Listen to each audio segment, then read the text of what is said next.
사람들은 밖으로 나아갔다가 놀라움에 걸음을 멈췄습니다. 끈적끈적한 무언가가 땅을 덮고 있었어요. 희끄무레한 젤라틴 덩어리가 바깥 세상을 소름 끼치는 공상과학 영화의 한 장면으로 바꿔놓았습니다. 이 미스테리는 많은 토론을 불러일으켰고 전문가들은 다양한 이론을 제시했습니다.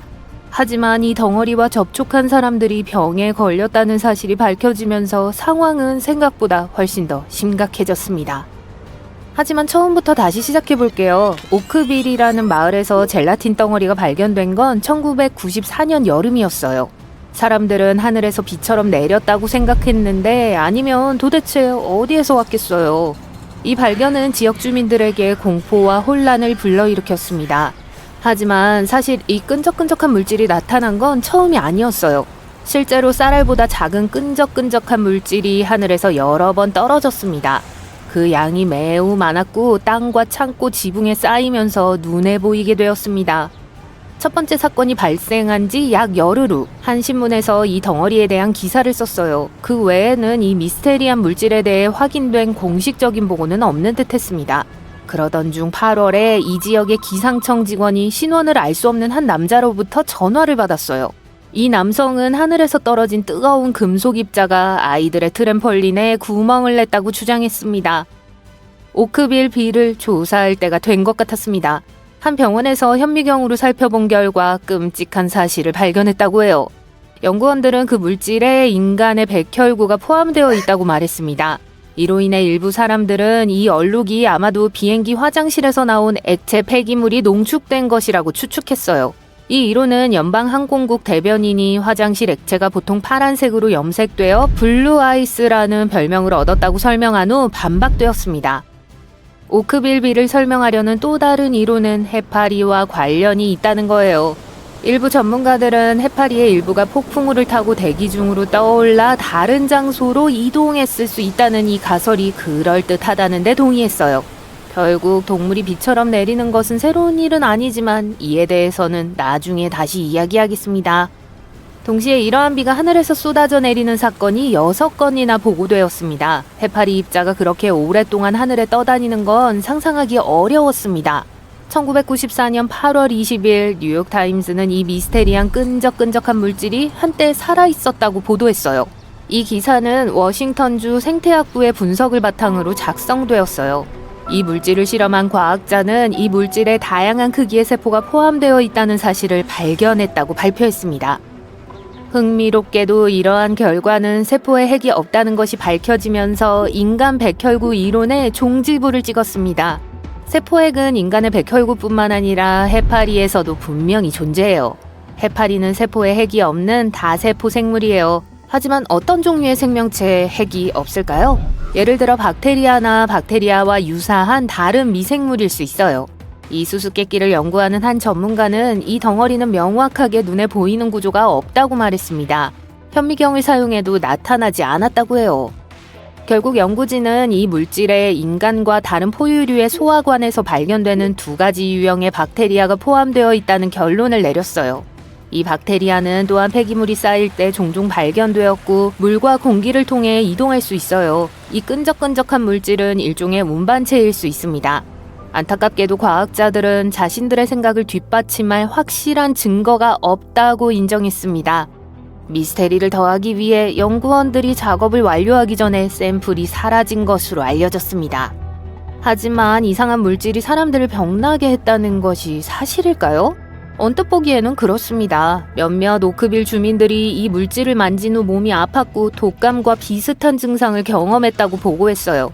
하지만 그것이 직접적인 결과였을까요? 아무도 모릅니다. 전문가들은 이러한 질병 사례가 우연의 일치일 수 있다고 인정하고 있어 이 사건이 더욱 흥미롭습니다. 아직까지 이 미스테리는 풀리지 않고 있어요. 이제 하늘에서 떨어진 다른 것들에 대해 알아볼게요. 나쁜 소식은 완전히 역겨울 수 있다는 거예요. 중국에서 하늘에서 벌레가 떨어져 사람들의 차 위에서 꿈틀거리는 것처럼요. 어떤 사람들은 동물의 비라고 생각했지만 다른 사람들은 믿지 않았어요. 벌레가 차량에만 있고 땅에는 없었기 때문에 이 영상이 가짜라고 주장했습니다. 다른 사람들은 3월에 벌레비가 내리는 것이 완전히 정상적인 일이라고 했어요. 다행히도 제가 사는 곳에서는 그렇지 않네요.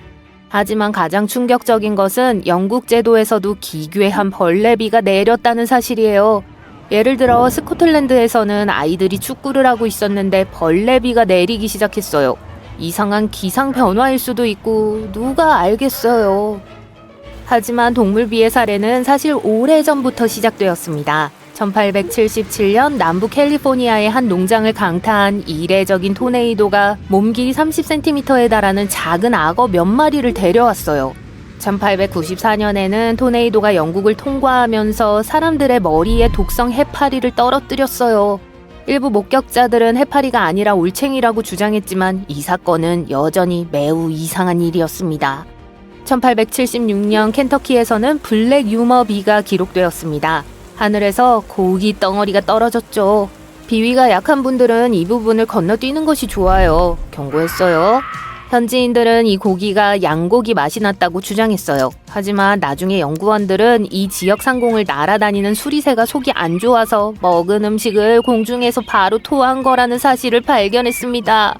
으악! 말씀드렸잖아요. 이 모든 사례는 날지 못하는 동물이 하늘에서 떨어지는 희귀한 기상현상인 동물비의 사례예요. 이러한 사례는 프랑스 릴 근처에서 폭우가 쏟아지는 동안 프랑스 군인들이 두꺼비가 땅에 떨어지는 것을 목격한 1794년부터 역사적으로 보고되었습니다. 이런 비는 어떻게 발생할까요? 동물종에 따라 다를 수 있습니다. 예를 들어 종종 많은 수의 개구리와 두꺼비가 시골에 무리지어 살아요. 강한 바람이 이들을 태우고 먼 거리까지 날아갈 수 있어요. 또는 물고기를 데려가기도 하죠. 1861년 싱가포르에서 물고기떼가 쏟아졌다는 보고가 있었습니다. 한 자연주의자는 당시 지느러미 메기가 이동하는 시기였을 거라고 주장했어요. 따라서 마치 비에 딸려가듯이 바람에 의해 한 웅덩이에서 다른 웅덩이로 육지 위로 실려갔을 수 있습니다. 어쨌든 이러한 사례에 대한 가장 일반적인 설명은 동물이 실제로 떨어진 것이 아니라 바람 등에 의해 떠밀려 왔다는 거예요. 이는 일반적인 한 종의 동물만 하늘에서 비가 내리는 것으로 보고되는 이유도 설명할 수 있습니다. 또 다른 가능한 설명은 용오름과 관련이 있습니다. 용오름은 물 위로 형성되는 토네이도입니다. 용오름은 동물을 비교적 높은 고도로 이동시켜 먼 곳으로 데려갈 수 있어요. 이 아이디어는 동물비가 종종 폭풍 후에 선행한다는 주장으로 뒷받침돼요. 반면 이 이론은 왜 각 사건이 같은 서식지에 비슷한 크기의 동물 그룹이 아닌 한 종만 관련되어 있는지 설명하지 못해요. 다음은 동물성비의 다른 예입니다. 1947년 루이지애나에서는 물고기가 땅에 떨어지기 시작했어요. 그리고 2005년 세르비아에서는 개구리비가 내렸습니다. 2010년에는 호주의 한 작은 마을에 농어비가 내렸어요. 이러한 현상은 토네이도가 땅과 물에서 물건을 들어올려 완전히 다른 지역으로 옮겼기 때문에 발생했을 가능성이 높아요. 때로는 이구아나가 머리 위로 떨어질 수 있습니다. 이구아나는 날씨가 너무 추우면 생존을 위해 동면 모드에 들어가요. 얼어붙은 것처럼 보일지라도 이구아나는 여전히 살아있어요. 날씨가 따뜻해지면 다시 움직이기 시작해요. 하지만 안타깝게도 추운 상태에서는 나무에서 떨어질 수 있어 동물과 지나가는 사람 모두에게 위험합니다. 2019년 1월 메인주 웨스트브룩에서 사람들은 거대한 얼음 원반을 목격했습니다. 원반은 마치 겨울철 회전목마 같았어요. 프레선 푸스콧강에서 빙글빙글 돌고 있었죠. 주민들은 이 원반을 얼음으로 된 게으른 수잔부터 얼어붙은 물레방아까지 다양한 이름으로 불렀어요. 폭은 약 91m로 추정되어 지금까지 본 것 중 가장 큰 얼음 디스크 중 하나였습니다. 이상하게도 회전하는 빙판은 새로운 개념이 아닙니다. 이전에도 러시아와 워싱턴 같은 곳에서는 빙판이 등장했었죠. 빙원은 거의 항상 완벽한 원이었어요. 그렇다면 왜 이런 현상이 일어날까요? 1997년 일부 과학자들은 강물이 얼음덩어리 주위에 소용돌이 효과를 일으켜 완벽하게 원형이 되도록 부드럽게 만들기 때문이라고 생각했습니다. 하지만 2016년에 다른 과학자들은 강물의 흐름이 이 원반의 시작을 도왔지만 온도 변화로 인해 원반이 계속 빙글빙글 돌았다고 주장했어요. 물이 따뜻해지면 얼음이 녹아 가라앉으면서 소용돌이가 생겨 원반이 계속 회전하게 돼요. 물이 따뜻할수록 더 빨리 회전하고요. 노르웨이의 헤스달렌에 대해 들어보신 적이 있나요? 오로라와는 다릅니다. 이 불빛은 빛나는 공이라고 생각하시면 돼요. 적어도 1930년대부터 관측되기 시작했습니다. 이 빛나는 경이로움은 모든 종류의 색상과 모양으로 나타나며 때로는 깜빡거리기도 하고 때로는 공중에서 차가워지기도 해요. 헤스달렘 불빛은 일주일에 10회에서 20회 정도 나타날 수 있습니다. 낮과 밤에 모두 나타나요. 몇 초 동안 지속되거나 1시간 이상 맴돌기도 해요. 흥미롭게도 아무도 이 빛이 정확히 무엇인지에 대한 단서를 가지고 있지 않아요. 이 불빛을 이해하려는 노력에는 1983년에 시작된 프로젝트 헤스달렘과 이후의 트라이앵글 프로젝트 같은 것이 포함됩니다. 지속적인 연구에도 불구하고 불빛의 기원에 대한 합의된 결론은 아직 없어요.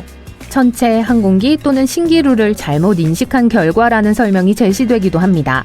한 이론은 불빛을 채굴로 인한 공기 중 먼지와 연결짓고 다른 이론은 라돈 붕괴 과정에서 이온화된 공기와 먼지로 형성된 플라즈마를 언급해요. 링잉 록스는 여러분이 몰랐던 멋진 지질학적 현상이고 신비한 자연현상 투어의 다음 목적지입니다.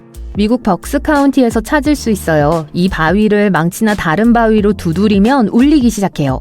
과학자들이 이 현상을 연구해왔지만 아직 미스테리가 남아있어요. 이에 대한 가설도 여러 가지가 있습니다. 돌의 크기와 모양, 돌을 쌓는 방식 등이 소리에 영향을 미칠 수 있어요. 하지만 그것만으로는 울리는 소리가 나지 않아요.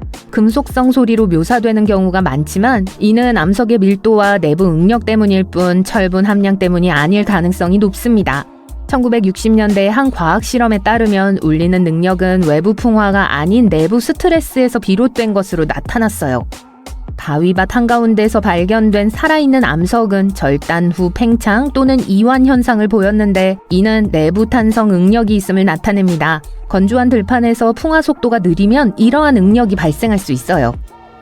유물 스트레스 이론에 따르면 이러한 바위는 기타줄처럼 작용한다고 해요. 스트레스를 받지 않은 바위는 둔탁한 소리를 내지만 스트레스를 받는 바위는 다른 주파수로 공명해요. 이 돌은 밭에서 제거해도 여전히 울릴 수 있기 때문에 돌을 훔쳐야 한다는 속설이 생겨났습니다. 이제 대부분의 밭에는 작은 울림통들이 제거됐고 큰 돌을 부수면 울림이 멈춰요. 1톤이 넘는 나머지 작은 울림통들을 옮기려면 대형 장비가 필요해요. 나가 불덩이에 대해 이야기해 볼게요. 나가 불덩이는 아시아 메콩강에서만 나타납니다. 이 까다로운 불덩어리는 250km에 달하는 강에 서식해요. 붉게 빛나는 이 공은 물속에서 자연스럽게 공중으로 솟아오릅니다. 그 범위는 작은 반짝임부터 농구공 크기까지 다양해요. 보고된 불덩이의 수는 밤마다 수십 개에서 수천 개까지 다양합니다. 1년 내내 볼 수 있지만 늦가을 보름달이 뜨는 시기에 가장 많이 보여요. 왜 그럴까요? 이것도 또 하나의 미스테리 중 하나입니다. 어떤 사람들은 이 현상을 과학적으로 설명하려고 노력했어요. 한 가지 이론은 습지 환경의 인화성 포스핀 가스가 원인일 수 있다고 주장해요. 하지만 회의론자들은 자연 발화가 원인이 아닐 가능성이 높다고 주장합니다. 또 다른 과학적 설명으로는 용액의 표면 전기가 방전될 때 생성되는 자유부유 플라즈마 구체가 있습니다. 하지만 이건 보통 자연적으로 발생하는 게 아니라 실험 중 통제된 환경에서 발생해요. 공 번개 이야기를 계속 이어가 볼게요. 공중에 빛나는 공이 나타나는 매우 드문 현상입니다. 천둥 번개가 치는 동안 지상 가까이에서 일반 번개와 함께 나타나는 걸 좋아하는데요. 빨간색, 주황색, 노란색, 흰색 또는 파란색일 수 있고 슉슉거리는 소리와 펑키한 냄새를 동반하는 경우가 많아요. 이 화려한 빛의 구체는 짧은 쇼예요. 단 몇 초간 지속되며 주위를 맴돌다가 펑! 때로는 조용히, 때로는 작은 소리와 함께 사라집니다. 공 번개는 골칫거리처럼 보일 수도 있지만 보통은 무해해요. 물론 간혹 물건을 태우거나 녹이는 것으로 알려져 있지만 우리를 노리는 건 아닙니다. 과학자들은 이런 현상이 왜 발생하는지 일반 번개와 어떤 관련이 있는지 완전히 확신하지 못합니다. 사람들은 이상한 공기나 기체의 움직임, 고밀도 플라즈마, 심지어 빛나는 기체의 소용돌이 같은 아이디어를 떠올리고 있어요. 플라즈마 버블에 갇힌 마이크로파 방사능도 그 목록에 포함되어 있습니다. 하지만 구슬번개와 혼동하지 마세요. 구슬번개는 구슬이 모여있는 것과는 다른 것으로 번개가 1초 정도 지속될 때 발생합니다. 우리는 지금 마피미 사일런트 존에 와 있습니다. 멕시코의 볼손데 마피미 근처에 있는 곳인데요. 이 사막지대에서는 어떤 무선 신호도 잡히지 않고 누구와도 대화할 수 없다는 이야기가 전해져 내려옵니다. 1970년 7월 유타주에서 출발한 로켓이 궤도를 이탈해 이곳에 착륙했어요. 로켓에는 일종의 코발트가 실려 있었죠. 당국은 추락 현장에서 수톤의 흙을 치워야 했습니다. 이제 청소 덕분에 사일런트 존은 신화에 쌓여 있습니다. 사람들은 이상한 자석 물질이 전파를 망가뜨리고 식물과 동물이 돌연변이를 일으킨다고 이야기해요. 주민들도 이에 동조해서 지역 관광을 활성화하고 있습니다. 이제 태양에 대해 조금 이야기해 볼까요? 태양은 그냥 커다란 불덩어리가 아니에요. 코로나라는 외칭이 있습니다. 가스로 만들어진 보이지 않는 태양 자켓이라고 생각하시면 돼요. 태양이 매우 밝기 때문에 보통은 보이지 않지만 여기에는 비결이 있습니다. 개기일식이 일어나는 동안 달이 태양과 지구 사이를 지나가면 코로나가 하얗게 빛나면서 나타나죠. 코로나는 태양 표면보다 훨씬 더 뜨겁게 타오르는데 좀 이상해요. 과학자들은 이 열의 미스테리를 풀기 위한 임무를 수행하고 있어요. 그들은 태양에서 코로나로 발사되어 폭발하고 사물을 데우는 열폭탄이라는 걸 발견했어요. 하지만 이는 퍼즐의 한 조각에 불과할 수 있습니다. 태양 표면은 자기장으로 뒤덮인 놀이터와 같아요. 이 자기장은 태양의 루프나 깃발과 같은 멋진 모양을 만들어내죠. 특수 망원경은 이 멋진 패턴을 가까이에서 볼 수 있도록 도와줍니다. 코로나는 우주로 뻗어나가며 거기에서 태양계를 통과하는 태양풍을 내보내요. 코로나의 입자는 매우 빨라서 태양의 중력을 벗어납니다. 쿠알라 셀랑고르 해변에는 썰물 때만 방문할 수 있는 멋진 장소가 있어요. 매일 시간이 바뀌기 때문에 밀물 때는 갈 수 없습니다. 대부분의 경우 지도에도 표시되지 않을 정도로 바다 밑에 숨어 있어요. 하지만 밀물때가 딱 맞으면 말레이시아의 살라르데 우유니처럼 펑 하고 떠오릅니다. 사람들은 이곳을 하늘의 거울이라고 부르는데 물속에 잠기지 않을 때는 거대한 하늘이 반사된 모습으로 변하기 때문이에요. 멋진 인스타 사진을 찍을 수 있는 장소입니다. 훌륭한 여행지일 뿐만 아니라 모래사장 곳곳에 사는 바지락 등 다양한 해양 생물의 서식지이기도 해요. 동아프리카 에티오피아의 하다르라고 불리는 놀라운 장소가 있습니다. 보물 창고 같은 곳이에요. 우리는 그곳에서 수많은 오래된 동물 화석들을 발견했습니다. 그리고 그 잔해들 중에서 매우 특별한 걸 발견했는데요. 바로 오스트랄로피테쿠스 아파렌시스라고 불리는 생물의 화석입니다. 이 중 하나는 거의 완벽한 상태로 발견됐어요. 여러분은 오늘날 비틀스의 유명한 노래 이름을 따 루시라는 이름으로 알고 있을지도 몰라요. 루시는 부엌 카운터 정도의 키를 가진 작은 여성이었어요. 그녀는 200만 년 전에 살았고 우리가 그녀를 발견한 1974년에 거대한 유명 인사가 됐죠. 우리가 우리의 초기 조상들인 오스트랄로피테신이라고 불리는 생명체에 대해 더 많이 알 수 있도록 도와주었어요. 약 1000만에서 1200만 년 전 한 동물 집단이 두 갈래로 나뉘어 한 갈래는 현생 유인원으로 다른 갈래는 인간으로 이어졌습니다. 분리는 한 무리가 나무에 머물기로 결정하면서 일어났고 현재 우리가 고릴라, 침팬지, 오랑우탄이라고 부르는 동물이 됐어요. 이들은 네 다리를 모두 사용해서 이동하고 숲에서 살았습니다.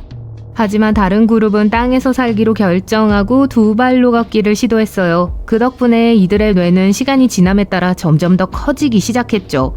그리고 수백만 년이 지나면서 그들은 유튜브에서 비디오를 보는 대머리 원숭이가 됐습니다. 네, 여러분도 잘 아시잖아요. 루시는 다른 오스트랄로피스와 마찬가지로 우리와 조금 달랐어요. 루시는 여전히 유인원처럼 보였고 두 발로 걸을 수 있었지만 항상 걷지는 않는 과도기적 단계에 살았습니다. 가끔은 원숭이처럼 나무에 오르기도 했어요.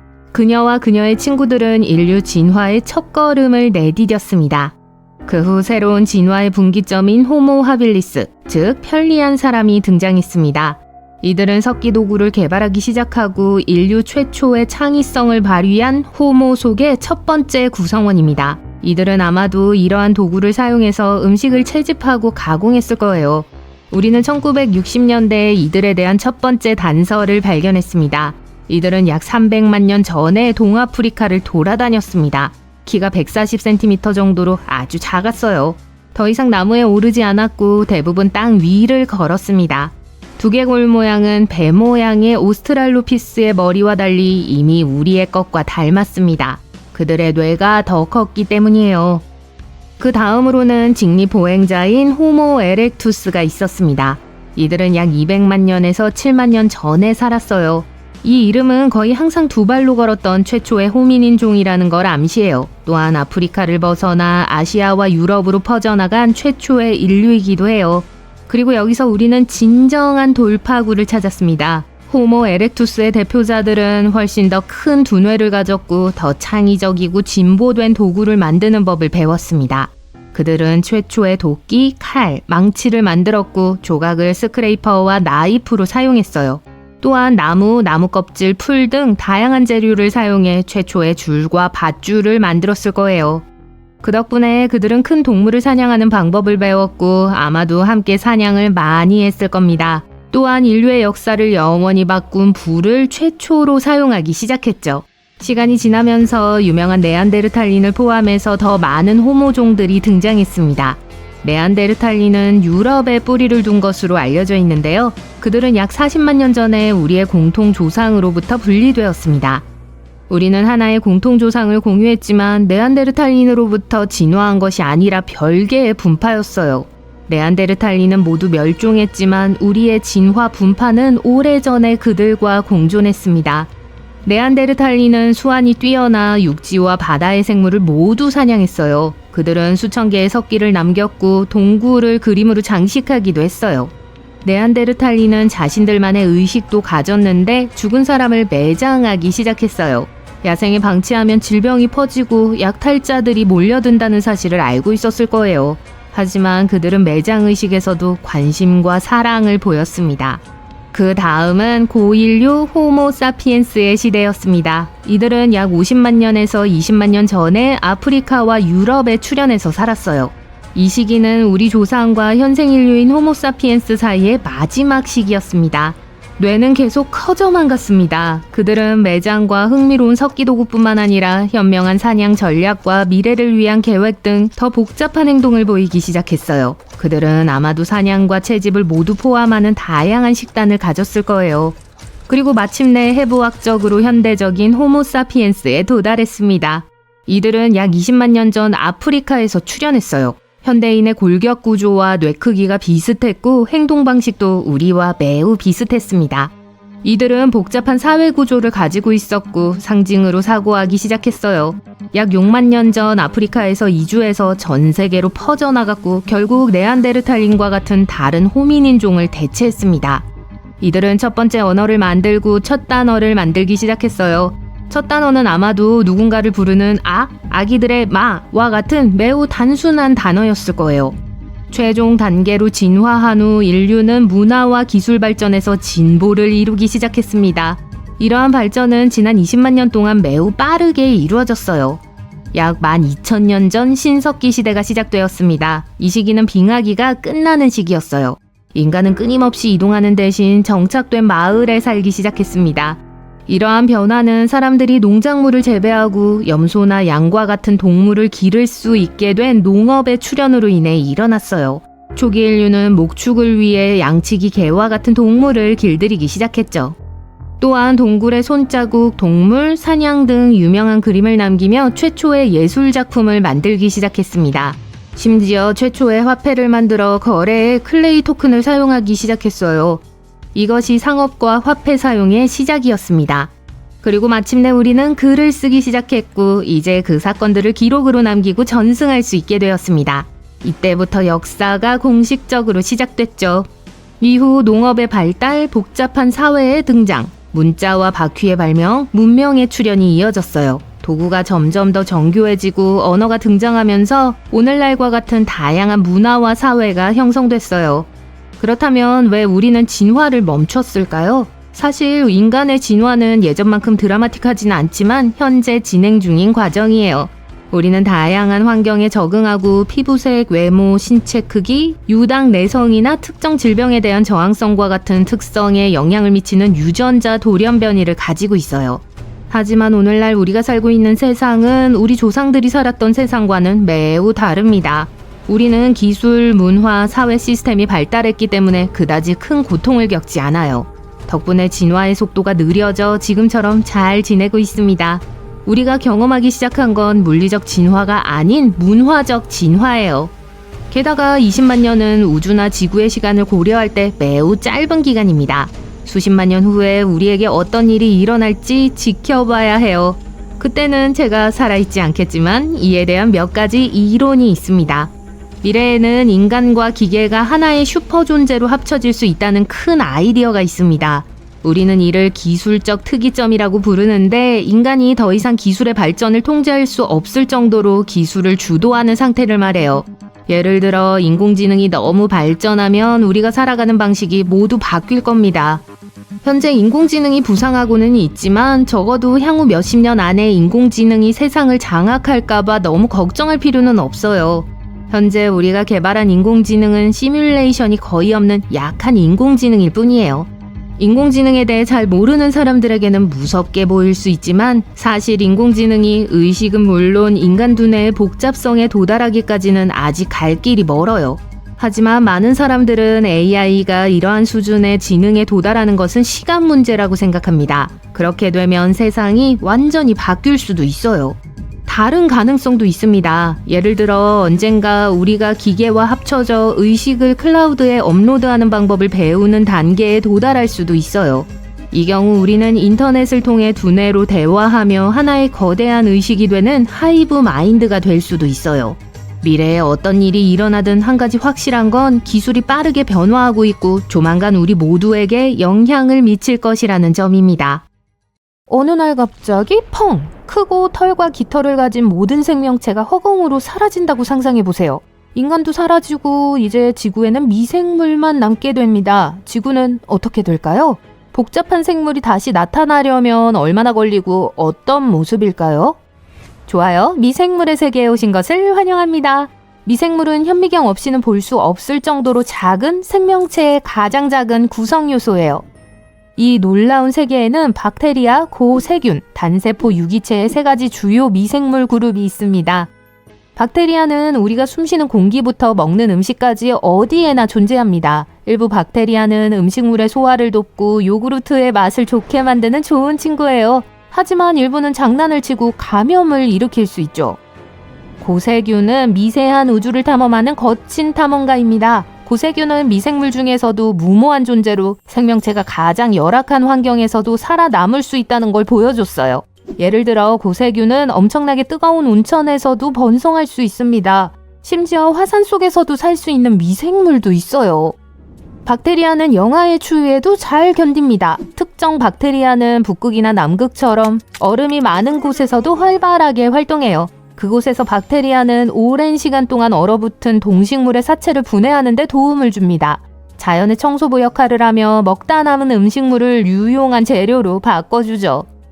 또는 햇빛이 닿지 않는 가장 어두운 바닷속을 상상해보세요. 그러면 거기서 누구를 만날 수 있을까요?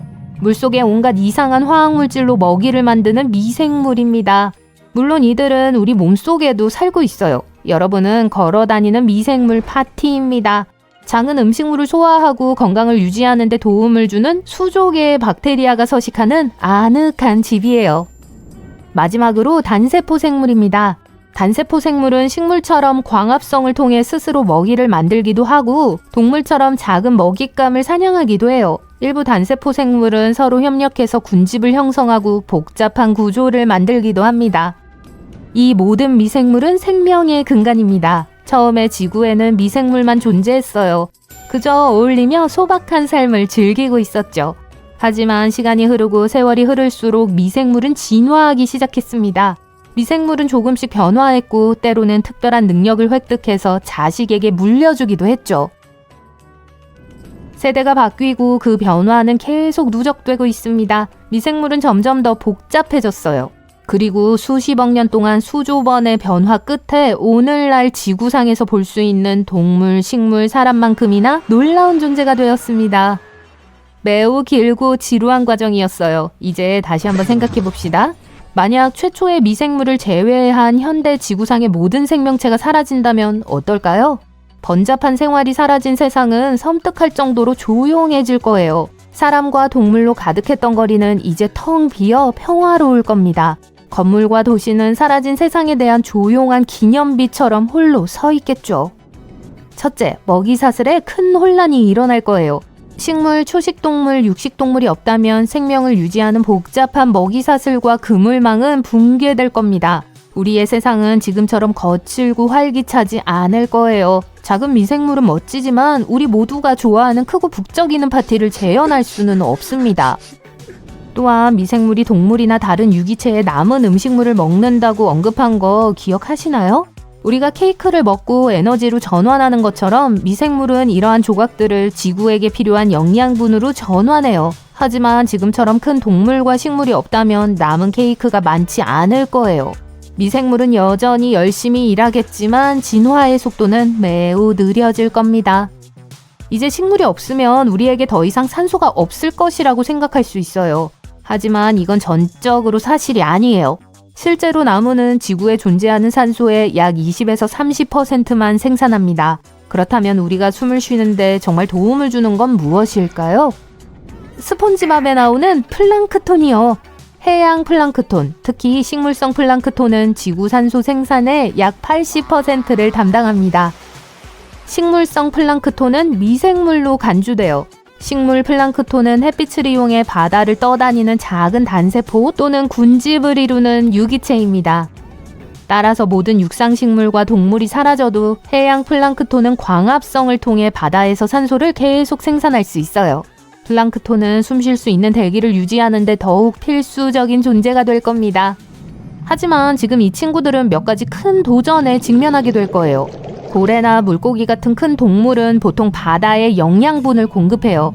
이러한 영양소는 식물성 플랑크톤이 성장하고 번성하는 데 필요한 식물성 먹이예요.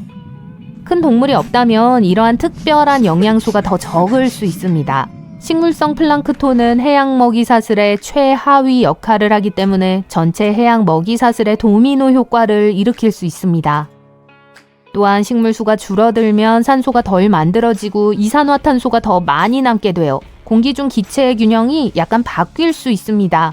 그리고 균형이 기울면 날씨에 영향을 미칠 수 있죠. 지구의 온도와 바람이 움직이는 방식도 달라질 수 있습니다. 또한 이산화탄소가 너무 많으면 공기가 약간 답답하게 느껴질 수 있어요. 다음으로 두더지, 개미, 벌레와 같은 동물은 자연의 엔지니어입니다. 이들은 땅속에 터널을 파고 굴을 파고 집을 짓죠.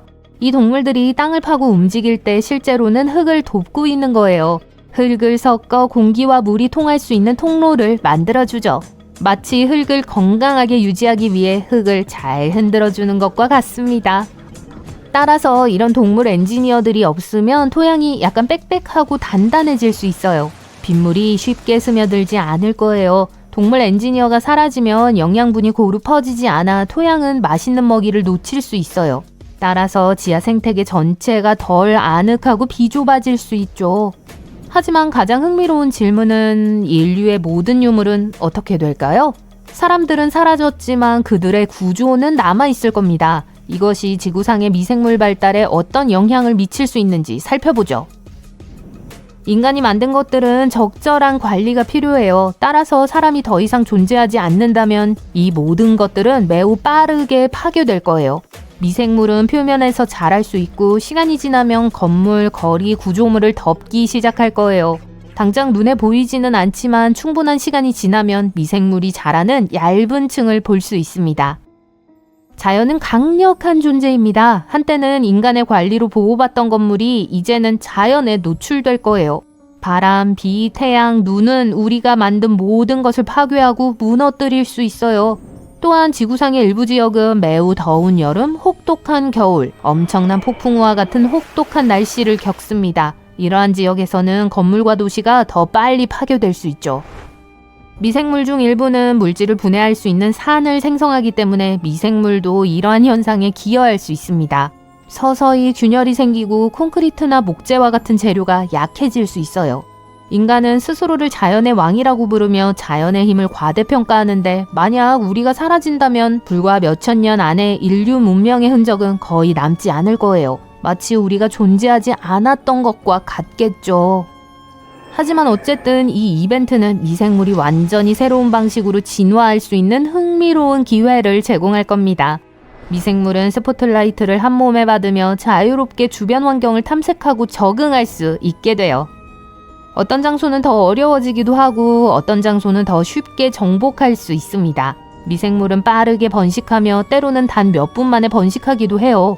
이러한 빠른 진화는 새로운 미생물종의 폭발적인 증가로 이어질 수 있습니다. 미생물이 지구에서 다시 서식할 수 있을까요? 물론이죠. 시간이 지나면서 새로운 종의 동물과 식물이 나타나기 시작했을 거예요. 나비 효과처럼 작은 변화가 완전히 새로운 유형의 생명체로 이어졌을 겁니다. 그리고 아마도 새로운 유형의 인간도 생겨났을 거예요. 어쨌든 빠르게 진화하는 미생물은 생태계의 작동 방식을 바꿀 수 있습니다. 미생물들은 새로운 방식으로 서로 상호작용하며 복잡한 관계와 주기를 만들어낼 거예요. 지구상의 생명체의 균형은 오늘날 우리가 알고 있는 것과는 매우 달라질 수 있습니다. 어떤 모습일까요? 여러분의 상상에 맡기도록 하죠. 인류의 99%가 사라진다면 어떻게 될까요? 자, 그러니까 지구상에 8천만 명만 남게 되는 엄청난 인구 감소에 대해 이야기하고 있어요. 하지만 아직 당황하지 마세요. 이 험난한 여정이 어떻게 펼쳐질지 지켜보시죠. 번화한 도시가 유령 도시, 텅 빈 고속도로, 한적한 동네로 변했다고 상상해 보세요. 남은 사람들에게는 끝없는 휴가와도 같을 겁니다. 물론 해결해야 할 몇 가지 과제가 있을 거예요.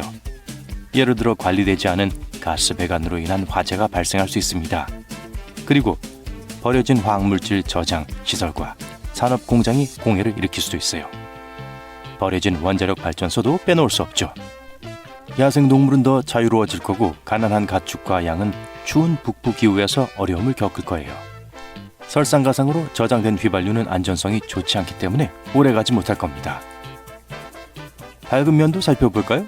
인구가 8천만 명에 불과하니 자원은 충분할 거예요. 특히 벨기에 같은 작은 나라에서는 남은 것을 정리하고 복구하는 게 충분히 가능할 거예요. 다들 이봐 우리가 할 수 있어 하는 마음가짐겠죠. 서로 차로 두어 시간 거리에 있는 약 12만 명의 사람들이 남아있을 테니까요.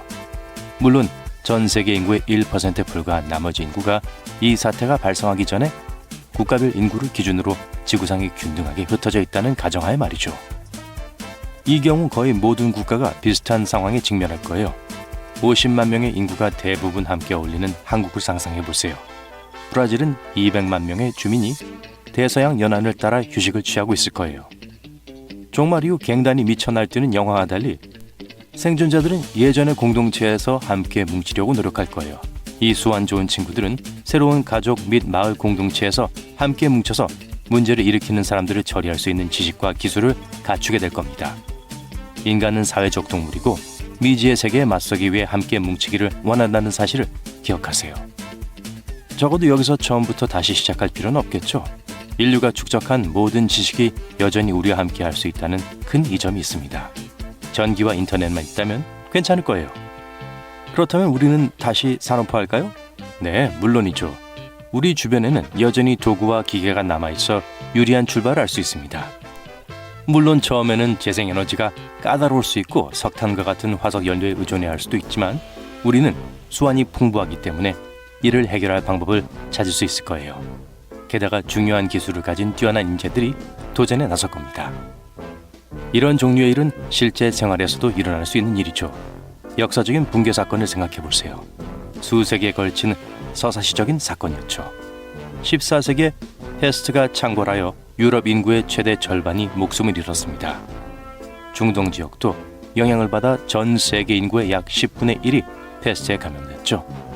놀랍게도 이 엄청난 사건은 유럽의 기술 및 경제 발전에 부정적인 영향을 거의 미치지 않았고 2세기 후 인구는 결국 이전 수준으로 회복됐습니다.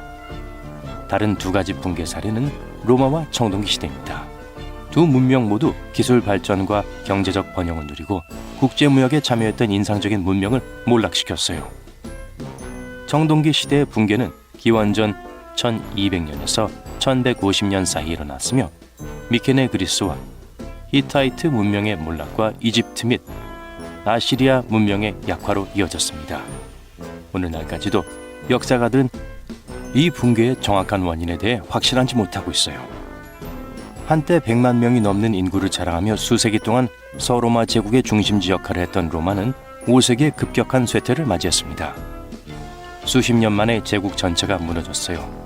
로마의 인구가 이전의 최고 인구를 넘어서는 데는 1930년대에 이르러서야 가능했습니다. 다행히도 역사적으로 전 세계 인구의 20% 이상이 사망한 붕괴 사건의 예는 없어요. 기계, 도구, 건물 등 물리적 인프라의 많은 부분이 여전히 온전하고 사용 가능하기 때문에 기원전 2500년보다 훨씬 나은 위치에 있을 거예요.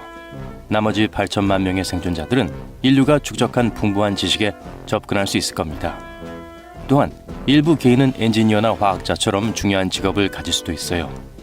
일부 사람들은 농업 지식을 보유해서 인구의 식량을 공급하는 데 도움을 줄 가능성이 높습니다. 좋아요. 하지만 이 시나리오를 좀 더 개인적으로 만들어 볼게요. 어느 날 눈을 떴는데 인구의 99%가 실종된 걸 발견한다면 분명 압도적이고 초현실적인 경험이 될 거예요. 생존이 최우선 과제가 될 거고 행동은 주로 사용 가능한 자원과 기술에 따라 달라질 거예요. 여러분은 아마도 이렇게 행동할 겁니다.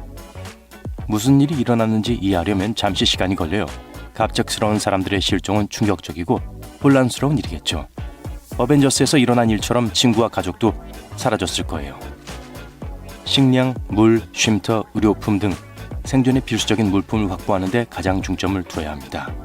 가까운 식료품점, 약국, 창고를 방문해서 장기간 지속될 수 있는 식량을 확보해야 해요. 그런 다음 다른 생존자를 찾아야 합니다. 현재 많은 사람들이 식량 재배, 물 정화, 호신술과 같은 필수 기술이 부족해요. 인터넷도 없고 유튜브 튜토리얼도 없다면 이런 기술을 배우기 시작해야 할 텐데요. 도서관, 박물관, 교육기관에는 세계와 역사에 관한 수많은 정보가 있습니다. 일단 커뮤니티를 형성하고 나면 여러분과 동료들은 내일이 없는 것처럼 커뮤니티를 지켜야 할 거예요. 어차피 그 시점에서는 커뮤니티가 없는 것처럼 느껴질 수도 있죠. 대부분의 기술이 초기에는 여전히 작동할 수 있지만 전원을 보호해야 합니다. 그러기 위해서는 매우 조심해야 해요. 세상이 혼란에 빠질 수 있으니 잠재적인 위험에 대해 경계하고 주의를 기울여야 합니다. 적절한 법 집행과 거버넌스가 없다면 야생동물, 자연재해, 심지어 적대적인 다른 생존자들에 대한 위협도 있을 수 있어요. 이제 최상의 시나리오와 최악의 시나리오를 살펴봅시다. 많은 사람들이 갑자기 사라지면 광범위한 혼란이 발생해서 대규모 사고와 피해가 발생할 수 있어요. 의료 전문가와 의료 물품의 부재로 질병이 확산되어 보건 위기로 이어질 수 있습니다.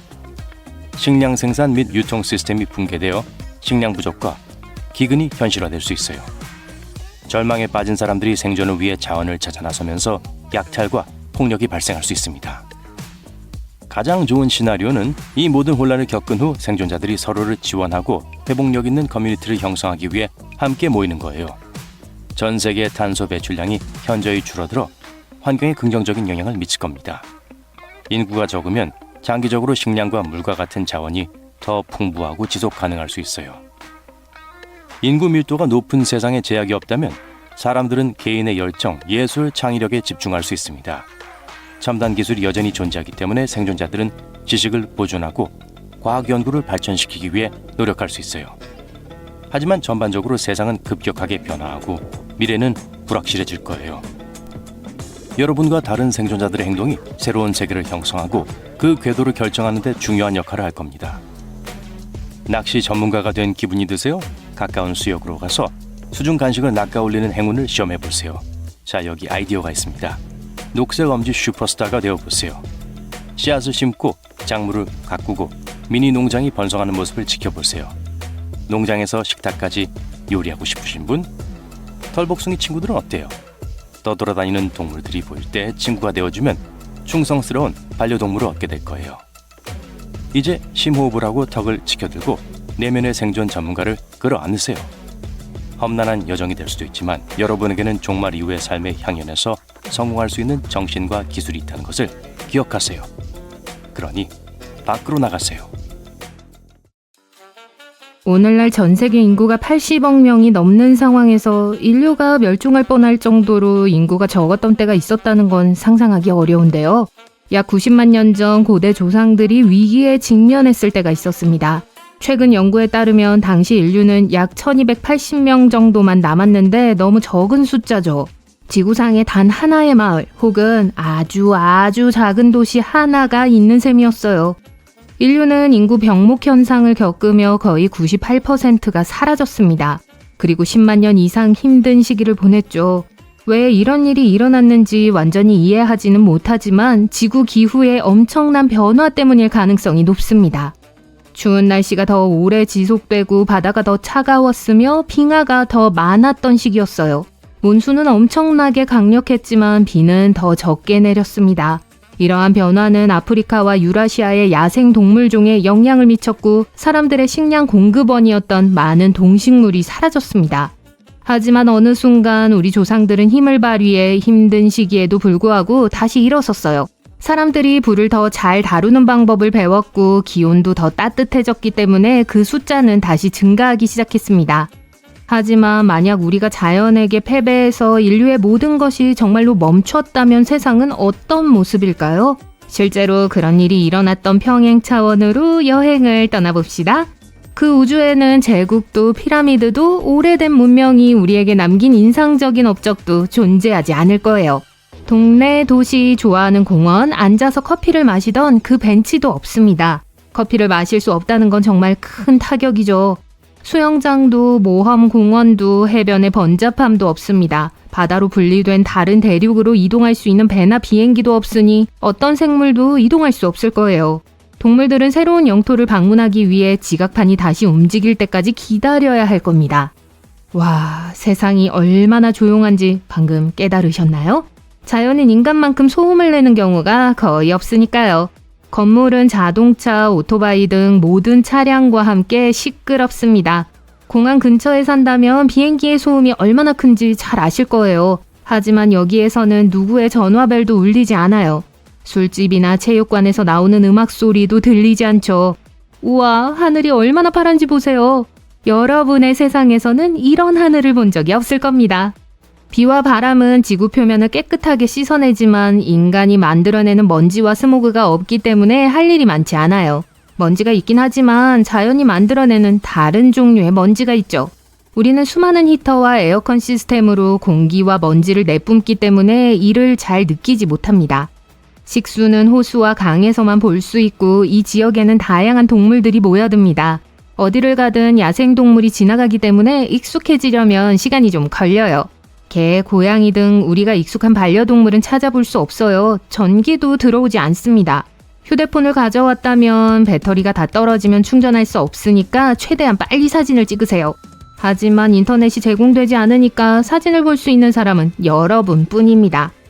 이렇게 키가 크고 거친 풀을 보니까 정말 신기해요. 아무도 잔디를 깎지 않아서 걷기가 힘들고 특히 도로가 없다는 점을 고려하면 더욱 그렇습니다. 그리고 인류 문명이 아직 그 정도로 발전하지 않았기 때문에 낫이라든가 길을 비울 수 있는 다른 도구도 없어요. 우와, 한 번도 본 적 없는 식물들이 있네요. 나무가 씨앗을 떨어뜨릴 때마다 새로운 것이 자랄 수 있어요. 그리고 어떤 식물이 좋고 싫은지 인간이 선택할 수 있는 것도 아니에요. 당근, 브로콜리, 감자, 그리고 사람들이 농장에서 재배하기 시작한 다른 모든 채소들을 생각하니 갑자기 향수가 느껴집니다. 수많은 벌레들의 윙윙거리는 소리가 들리네요. 우리는 보통 벌레를 없애기 위해 모든 방법을 동원하는데 이제 사람이 없으면 벌레가 얼마나 짜증나는지 알 수 있습니다. 해가 지고 있어요. 전등이 없으면 모든 생물은 자연의 리듬을 따를 뿐이에요. 따라서 늦은 밤 산책을 계획하고 있다면 달과 별이 길을 밝혀줄 때까지 기다리세요. 하지만 인간이 지배하는 세상에서는 살아남지 못했던 생명체와 마주칠 수도 있으니까 밤의 포식자를 조심하세요. 불이야! 다행히 근처에 강이 있어서 물로 뛰어들어 건너편에 도착할 수 있었어요. 사람이 없는 세상에서는 화재가 더 자주 일어납니다. 예를 들어 번개가 나무에 내리치거나 덤불에 불이 붙을 수 있어요. 불을 끌 사람이 없어 계속 퍼져나가다 어느 순간 스스로 다 타버리죠. 공룡, 메갈로돈, 털 매머드, 도도새 등 멸종한 고대 생물들이 없어도 지구가 잘 지내고 있는 것처럼 우리가 없어도 지구가 잘 지내고 있다는 사실을 받아들이는 건 더더욱 어렵습니다. 다시 연구로 돌아가서 일부 과학자들은 고대 인류의 조상이 실제로 멸종에 그렇게 가까웠다고 생각하지 않습니다. 이러한 결과를 얻기 위해 연구원들은 현대인의 유전 정보를 살펴봄으로써 고대 인류 집단의 변화를 연구하는 데 도움이 되는 특수 도구인 핏코를 사용했어요. 연구진은 이 연구를 위해 아프리카 및 기타 지역에서 3,000명 이상의 개인으로부터 DNA를 조사했습니다. 일부에서는 실제 개체 수는 더 많을 수 있다고 생각해요. 사용된 방법은 소수의 번식 개체에 초점을 맞춘 것으로 전체 인구를 정확히 대표하지 못할 수도 있어요. 유라시아와 아프리카에는 인구 감소가 일어났을 것으로 추정되는 시기로 거슬러 올라가는 고고학적 유적지가 많이 있습니다. 따라서 특정 지역의 일부 집단에게만 영향을 미쳤을 수 있어요. 어느 쪽이든 그것이 끝이 아니라 새로운 시작이었습니다. 두 개의 조상 염색체가 결합해서 현대 인류의 염색체 2로 알려진 구조를 만들었어요. 현생 인류의 조상과 고대 사촌인 네안데르탈인, 데니소바인과 같은 다른 고대 인류 사이에 분열이 있었기 때문에 새로운 종의 시작이었을 수도 있습니다. 인류의 공통 조상이 약 50만에서 70만 년 전에 살았던 일부 증거는 이러한 생각이 그럴듯하다는 걸 말해주죠. 인간은 역사의 모든 파괴적인 순간에서 살아남았지만 과학자들은 우리 종의 멸종은 만약이 아니라 언제의 문제라고 생각합니다. 우리의 들판은 무성해지고 도시는 폐허가 되고 다리는 무너질 거예요. 자연은 인간의 발길이 닿지 않은 곳을 빠르게 되찾아갑니다. 캄보디아의 한 사원을 뿌리와 나무들이 어떻게 점령했는지 확인해 보세요. 로마 유적은 1500년이 넘은 지금까지도 시간을 거스르고 있는데 현대사회에서 우리가 만든 건물과 물건들도 그렇게 될 거예요. 자연은 언젠가는 모든 것을 무너뜨릴 겁니다. 만약 인간이 멸종한다면 누가 우리를 대신할까요? 인류가 최초의 포유류에서 진화하는데 2억 년이 걸렸는데 누가 이 모든 과정을 다시 반복할 수 있을까요? 침팬지와 인간의 마지막 공통조상은 800만 년 전에 살았습니다. 이 사실을 생각하면 호모사피엔스가 멸종하면 기술을 사용할 수 있는 새로운 종이 침팬지에서 진화할 가능성이 높아 보이는데요. 그런데 잠깐만요. 페르미 역설이라는 것이 있습니다. 우리 은하계에는 생명체가 존재할 수 있는 수억 개의 암석 행성이 있지만 그 존재에 대한 증거는 보이지 않아요. 우리 은하는 135억 년이 지났기 때문에 생명체가 발달할 시간이 없었다고 말할 수는 없습니다. 한 가지 가능한 설명은 지적 생명체의 진화에서 중요한 단계가 너무 드물어서 거의 일어나지 않는다는 거예요. 자, 지구는 우리가 없어도 잘 지낼 수 있을 겁니다. 지구를 걱정할 사람은 오직 우리뿐이죠. 지금 우리는 많은 관심을 가져야 합니다. 이 비포 앤 애프터 메이크오버 아시나요? 약 100만 년 전에 살았던 평균적인 인간의 사진과 현재를 사는 평균적인 인간의 사진을 비교해보면 놀랄 거예요. 대자연이 만들어낸 변화라고 생각해보세요. 과거의 최초의 인류는 기본적으로 팔이 길고 다리가 짧은 작은 체형이었어요. 그들은 씹어먹는 모든 식물을 소화하기 위해 큰 소화기관이 필요했죠. 그리고 음식을 분해하는 모든 기관을 위한 공간을 확보하기 위해 흉곽이 매우 넓었습니다. 시간이 흐르면서 일부 인류는 더운 기후에 적응하기 시작했고 더위를 식히기 위해 몸집이 작고 다리가 길어졌습니다. 그들은 육류와 소화가 빠른 음식을 먹기 시작했고 소화관이 작아지고 큰 몸과 큰 두뇌를 위해 더 많은 에너지를 사용할 수 있게 됐어요. 그리고 인류가 더 추운 기후로 퍼져나가면서 체온을 보존하기 위해 짧고 넓은 몸으로 진화했습니다. 하지만 여전히 짧은 소화관으로 쉽게 소화할 수 있는 날고기와 익힌 음식을 좋아했어요.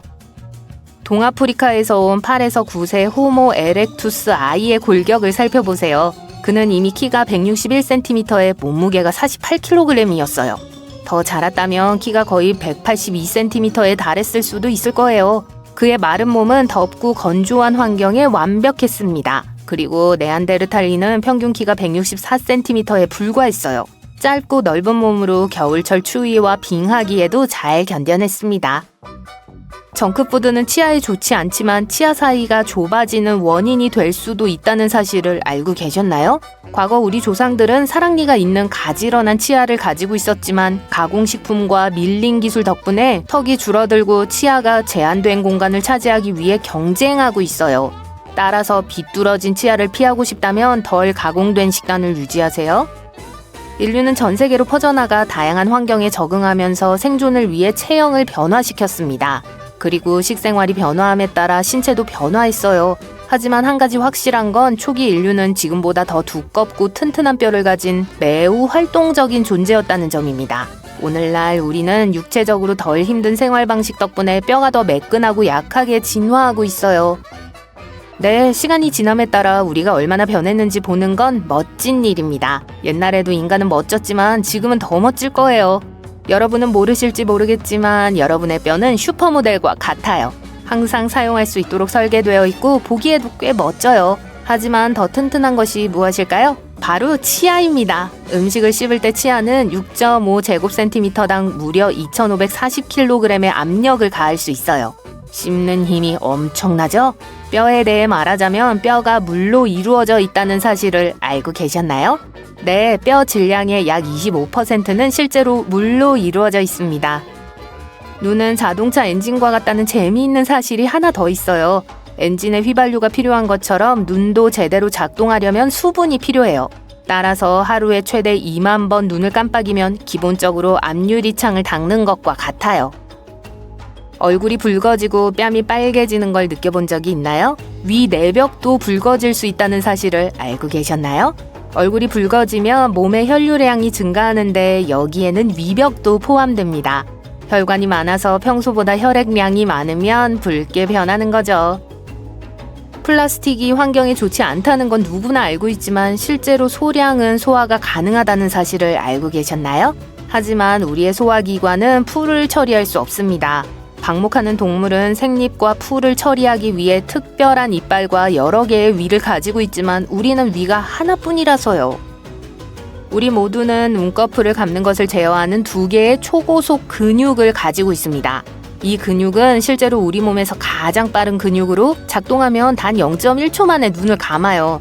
우리가 눈을 깜빡이는 이유는 아직 밝혀지지 않았지만 여성이 남성보다 눈을 더 자주 깜빡이고 친구들과 영화를 볼 때 한꺼번에 눈을 깜빡이는 경향이 있다는 걸 알고 있습니다. 어쩌면 인간만의 이상한 습관일지도 모르죠. 강한 악수를 구사하는데 그게 다 운동 때문이라고 생각하시나요? 알고 보니 새끼손가락이 진짜 MVP였네요. 농담이 아닙니다. 믿거나 말거나 새끼손가락은 손 힘의 50%를 담당할 만큼 강력한 힘을 가지고 있어요. 약자가 이렇게 강자가 될 줄 누가 알았겠어요?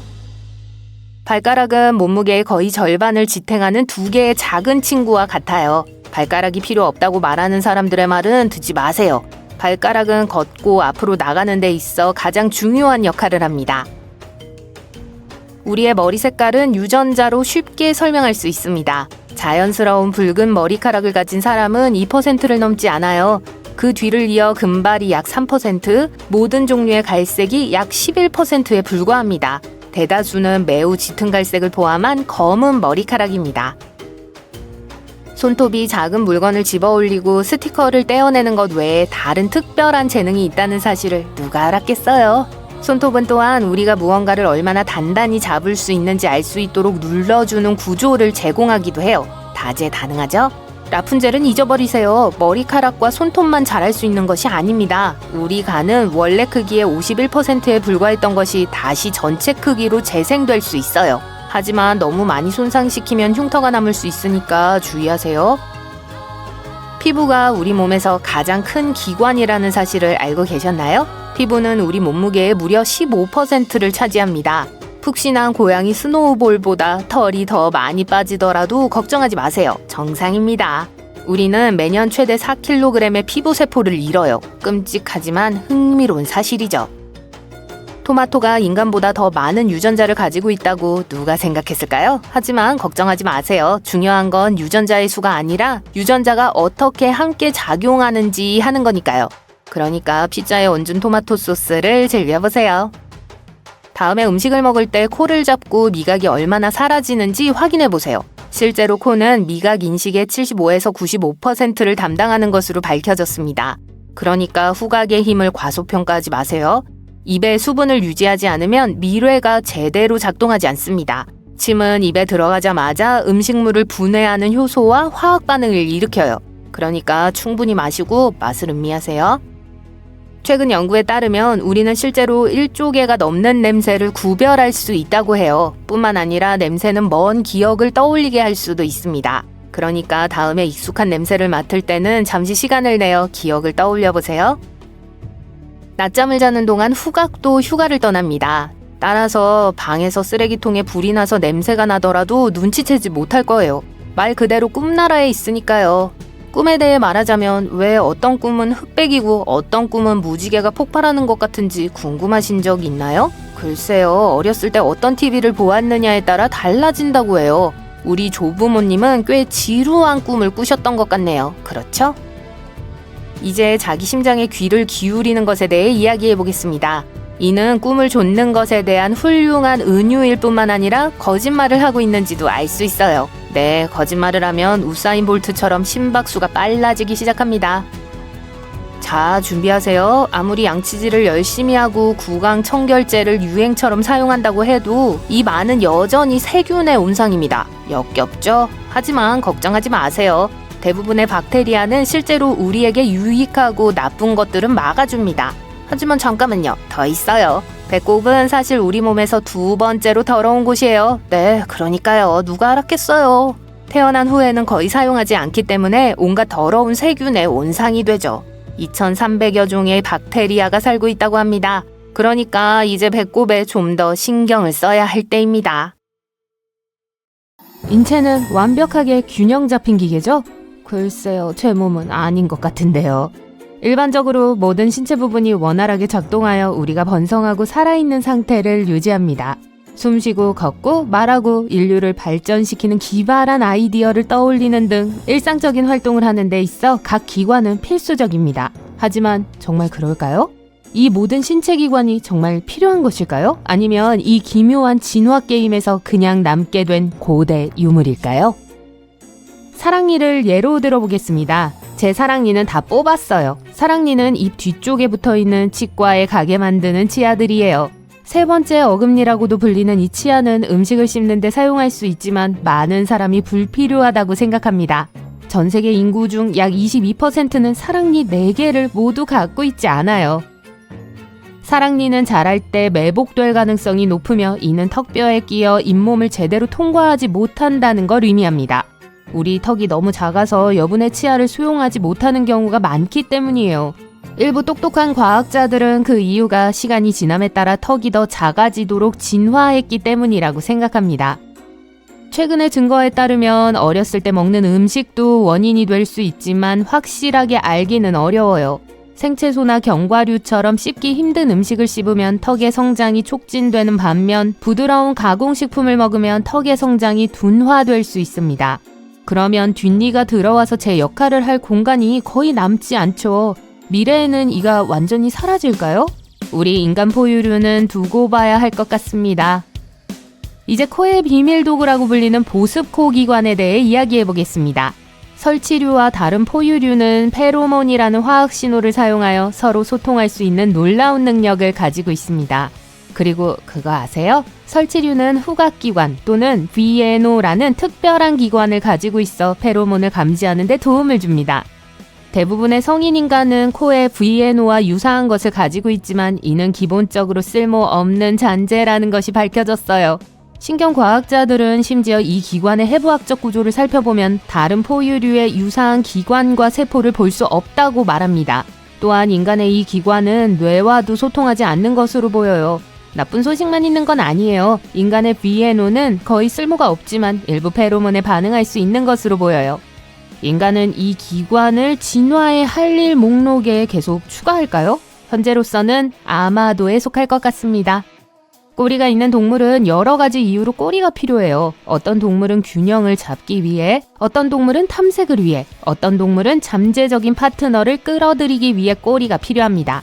하지만 인간도 엄마 뱃속에서 태어난 지 몇 주밖에 되지 않았을 때 꼬리가 있다는 사실 알고 계셨나요? 네, 척추뼈로 이루어진 작은 꼬리가 있습니다. 하지만 성장하면서 꼬리는 마술처럼 사라지고 든든한 꼬리뼈만 남게 되죠. 인간과 유인원은 다른 영장류와 달리 꼬리가 없다는 점에서 독특합니다. 유인원이 왜 꼬리를 잃었는지는 미스테리지만 꼬리가 군중 속에서 우리를 돋보이게 할 거라는 점에는 모두 동의할 거예요. 하지만 어쩌다 한 번씩 인간은 꼬리의 흔적을 가지고 태어납니다. 귀엽죠? 하지만 꼬리에는 척추뼈가 없고 때때로 척추의 까다로운 상태와 관련이 있을 수 있으니 너무 흥분하지 마세요. 어느 쪽이든 이 꼬리는 일반적으로 무해하며 빠른 수술로 쉽게 제거할 수 있습니다. 그리고 솔직히 말해서 꼬리가 필요하지도 않아요. 팔과 다리만 있으면 돌아다닐 수 있는데 꼬리가 왜 필요하겠어요? 게다가 꼬리가 뒤쪽으로 튀어나온 상태에서 맞는 바지를 찾는다고 상상해보세요. 보기 좋지 않죠.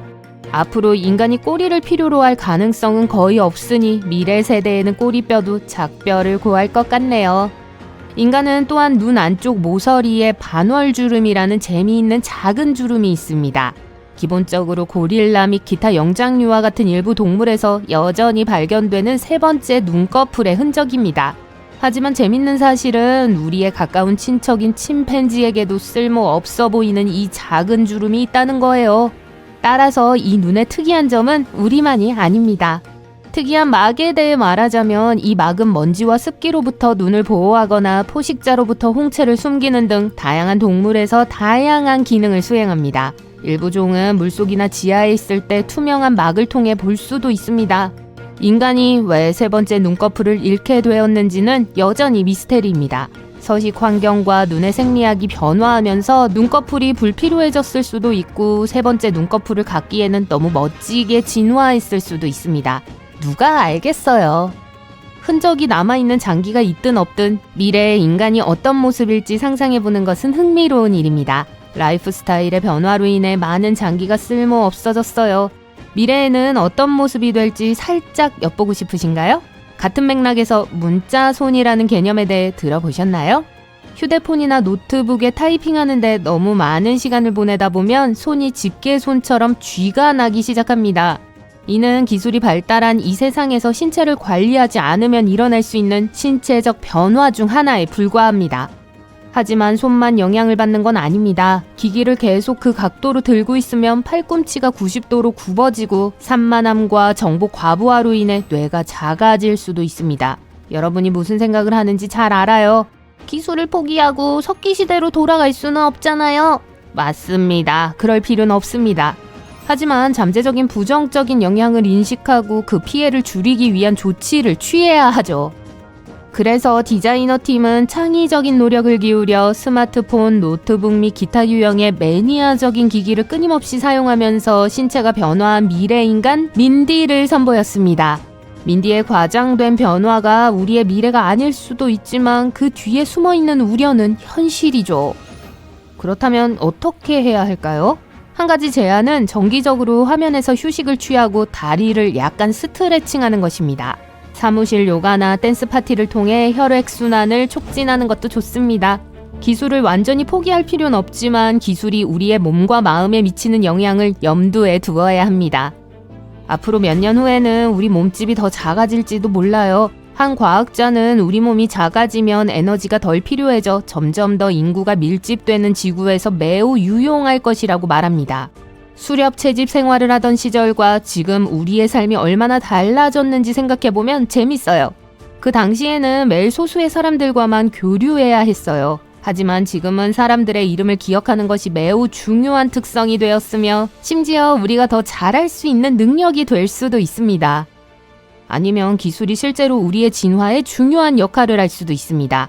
과학자들은 언젠가 사람의 이름을 기억하는 데 도움이 되는 임플란트를 뇌에 이식할 수 있다고 믿습니다. 마치 생물학적 전화번호부를 우리 몸에 직접 이식하는 것과 같죠. 정말 멋지지 않을까요?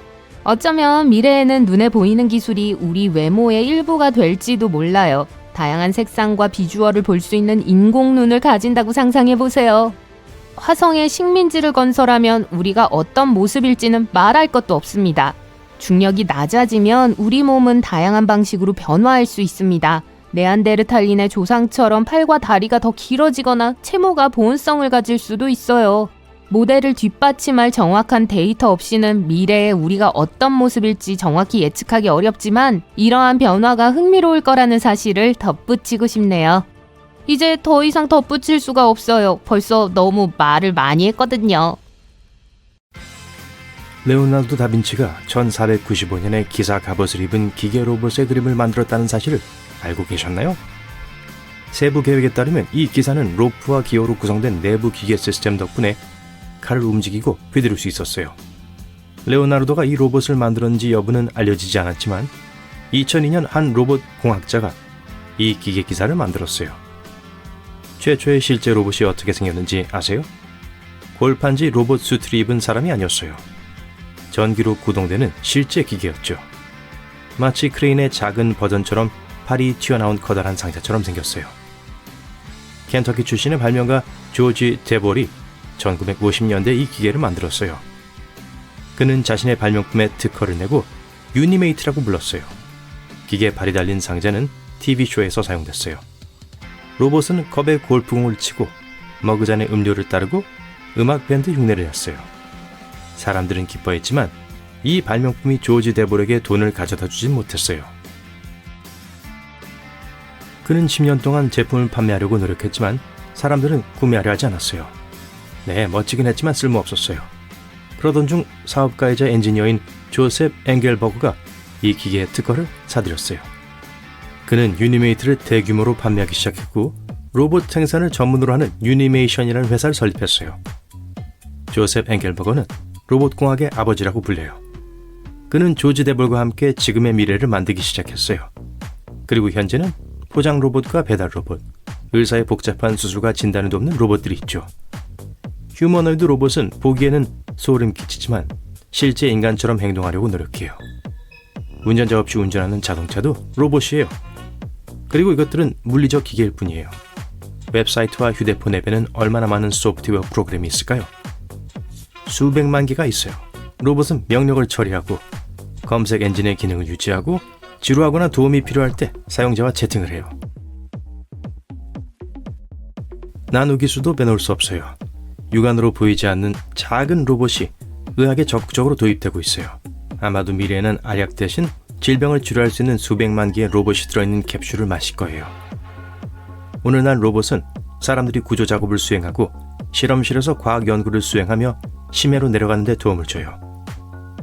로봇은 침몰한 타이타닉호를 탐사하고 수천 장의 사진을 찍었어요. 인공지능 덕분에 기술은 날로 발전하고 있고 앞으로 어떤 일이 일어날지 상상만 해도 무서워요. 매년 로봇은 더욱 강력하고 복잡해지며 우리 삶의 모든 영역에 침투하고 있어요.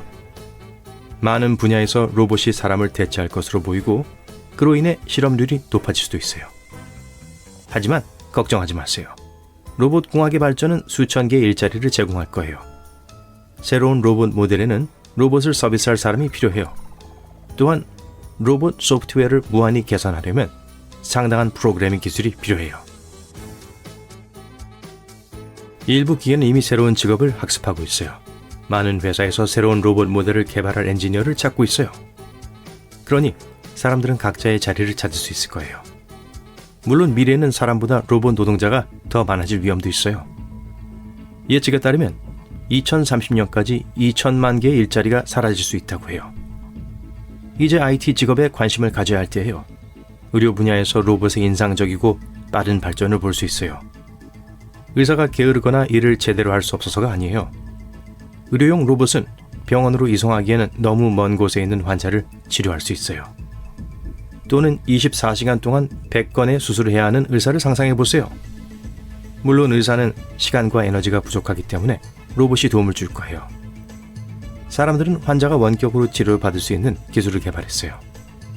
이러한 기술은 수천 명의 생명을 구할 수 있어요. 의료 종사자 로봇은 소독에 필요해요. 일부 방에서 위험한 박테리아를 제거하기 위해 의사는 자외선으로 벽, 바닥 및 천장을 살균하는 로봇을 보낼 수 있어요. 질병의 확산을 예방하는 데 도움이 될 거예요.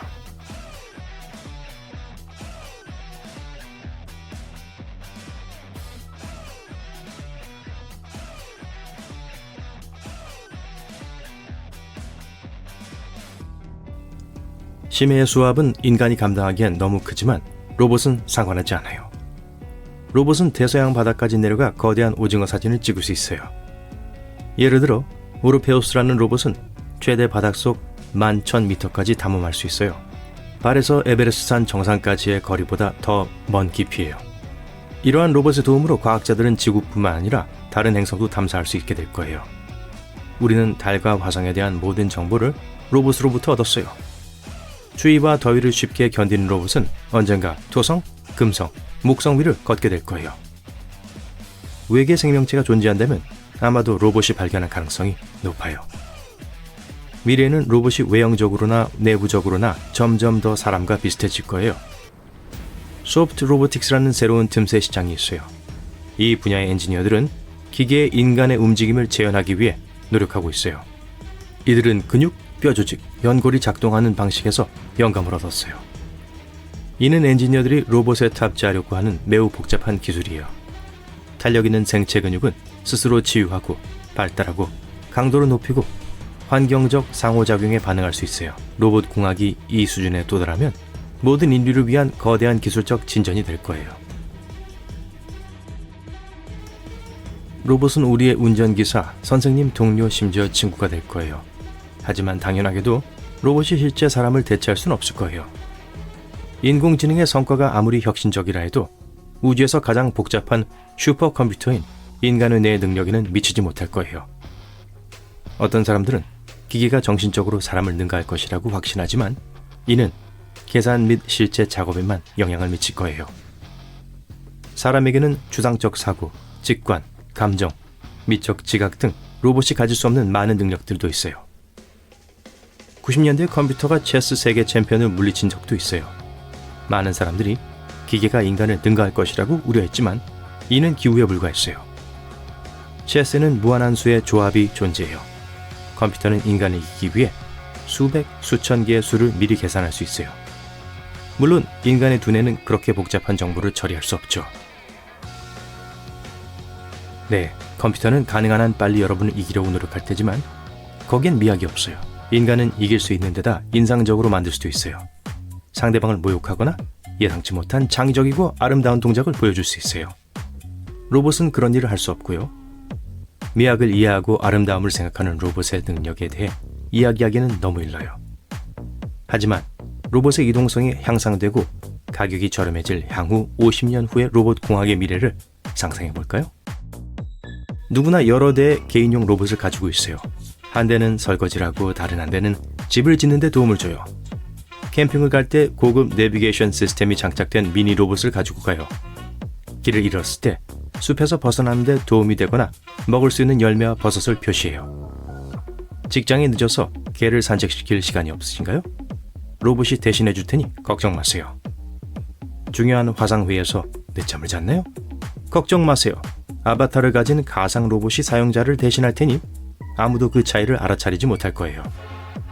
오토파일럿 자동차가 고장났나요? 트렁크에서 로봇 정비사를 꺼내면 로봇이 엔진을 고쳐줄 거예요. 로봇은 터치에 반응할 수 있어요. 로봇을 간지럽히면 웃음을 흉내내고 열심히 일한 후 피곤한 표정을 지을 수 있어요. 로봇은 풍자를 배우지만 능숙하진 않아요.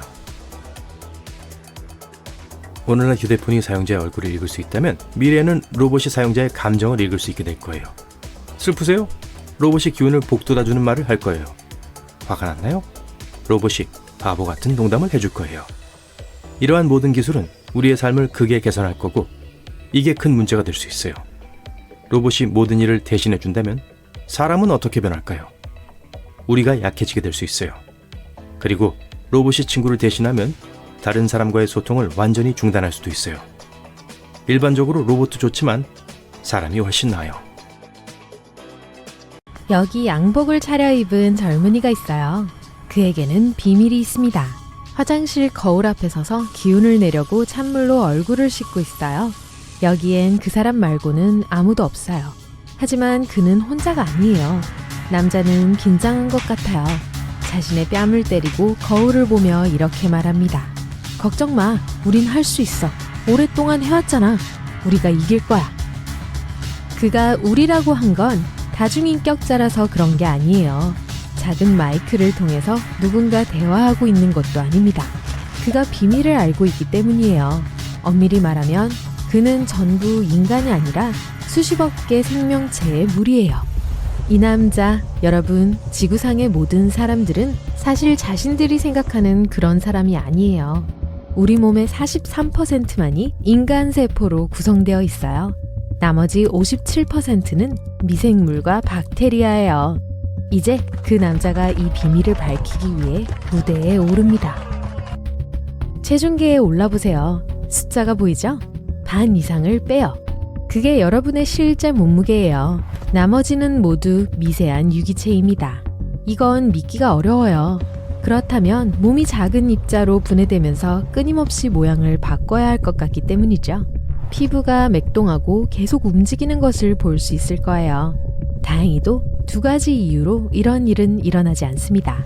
첫째, 미생물은 매우 작아서 움직임이 안 보여요. 둘째, 이 미생물 세계의 대부분은 우리가 볼 수 없는 어두운 곳에 있어요. 산소에 접근할 수 없는 곳, 우리 장 속이요.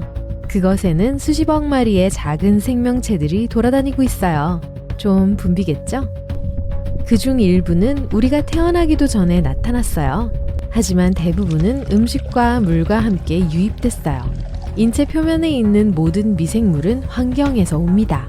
피부 구석구석은 미생물로 덮여 있어요. 아무리 노력해도 그들을 없애는 것은 불가능해요. 인간의 세포보다 더 많은 미생물이 있습니다. 우리의 게놈은 약 2만 개의 유전자로 구성되어 있어요. 인체에 있는 미생물의 유전자의 수는 약 200만 개에서 2천억 개입니다.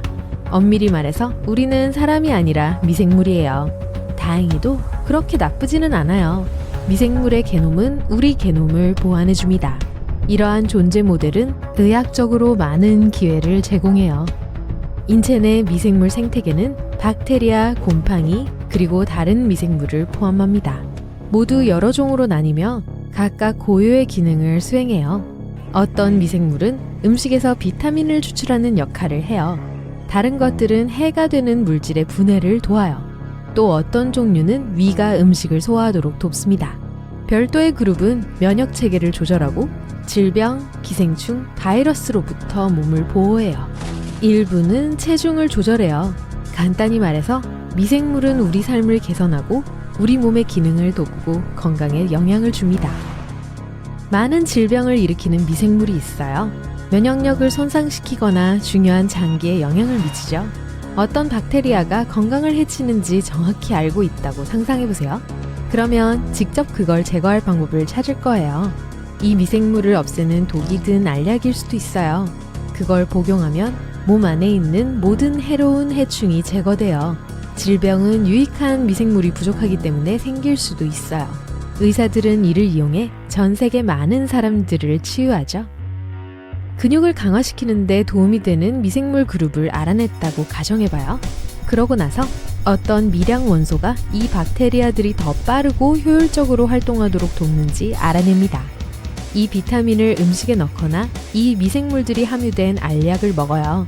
결과적으로 근육은 2배 더 빨리 자랍니다. 어떤 미생물의 존재나 부족은 몸 전체의 상태를 보여줄 수 있어요. 미생물 샘플은 건강 수준이나 질병의 존재를 나타낼 수도 있어요. 누구나 유전공학의 도움뿐만 아니라 미생물 의학으로 건강을 향상할 수 있어요. 인간의 미생물을 연구하는 것이 비싸고 복잡한 유전자 변형보다 더 싸고 더 효율적이며 더 빨라요. 이 분야는 전 세계적으로 이제 막 발전하기 시작했지만 이미 몇 가지 발견이 있었어요. 이전의 인류는 미생물이 적이라고 생각했습니다. 우리는 박테리아와 바이러스를 파괴하기 위해 많은 방법을 만들었어요.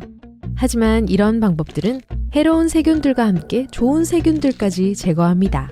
이제 과학자들은 미생물이 생명을 빼앗을 수도 있지만 구할 수도 있다는 것을 이해하고 대규모 연구를 시작했어요. 빅판다를 예로 들어볼게요. 피부 밑에 지방이 풍부한 잡식성 동물이에요. 고기를 거의 먹지 않아요. 먹이는 주로 열매와 대나무 잎으로 이루어져 있어요. 하지만 겨울에는 열매가 자라지 않기 때문에 대나무 잎만 먹고 삽니다. 대나무 잎은 칼로리가 낮고 단백질이 거의 없어요.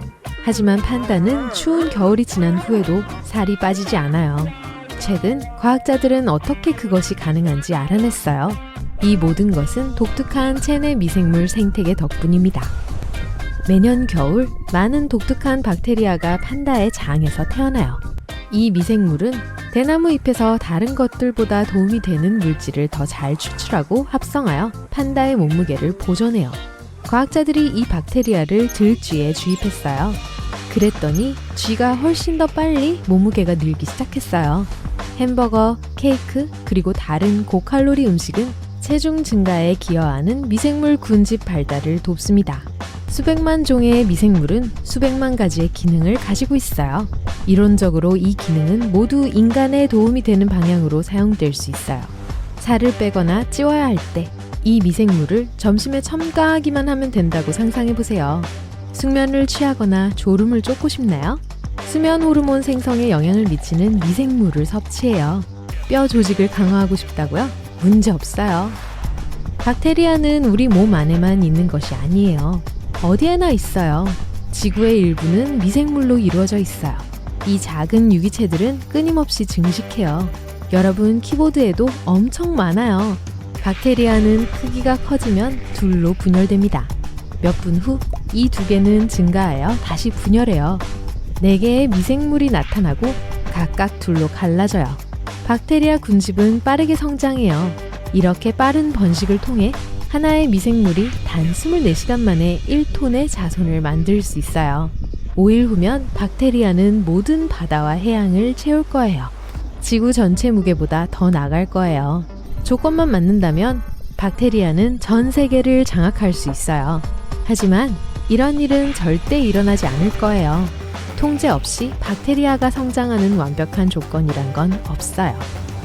미생물이 증식하는 속도는 파괴되는 속도와 같아요.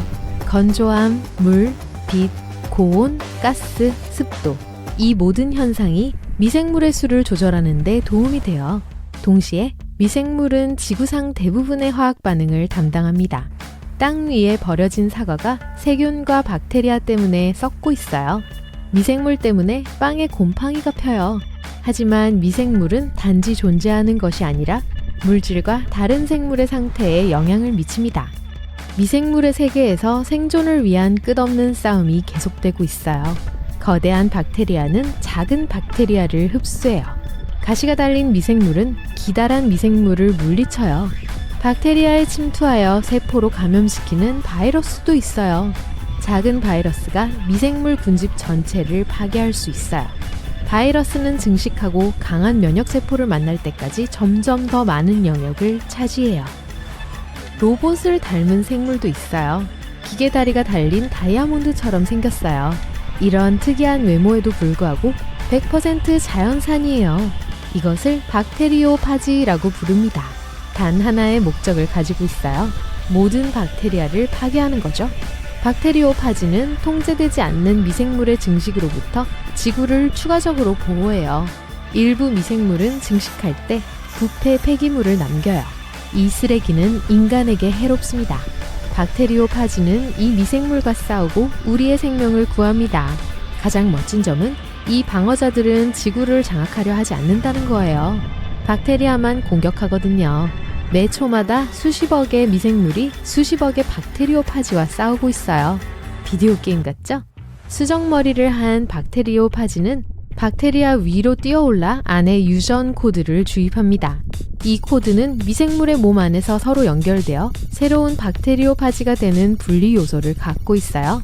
내부로부터 박테리아를 파괴하고 나서 다음 박테리아로 이동해요.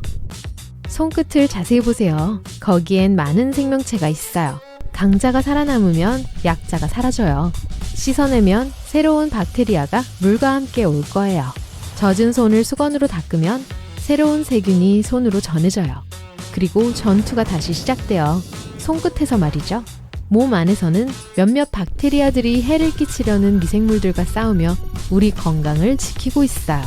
우리 장에 있는 일부 미생물은 우리 기분 상태를 좌지우지해요.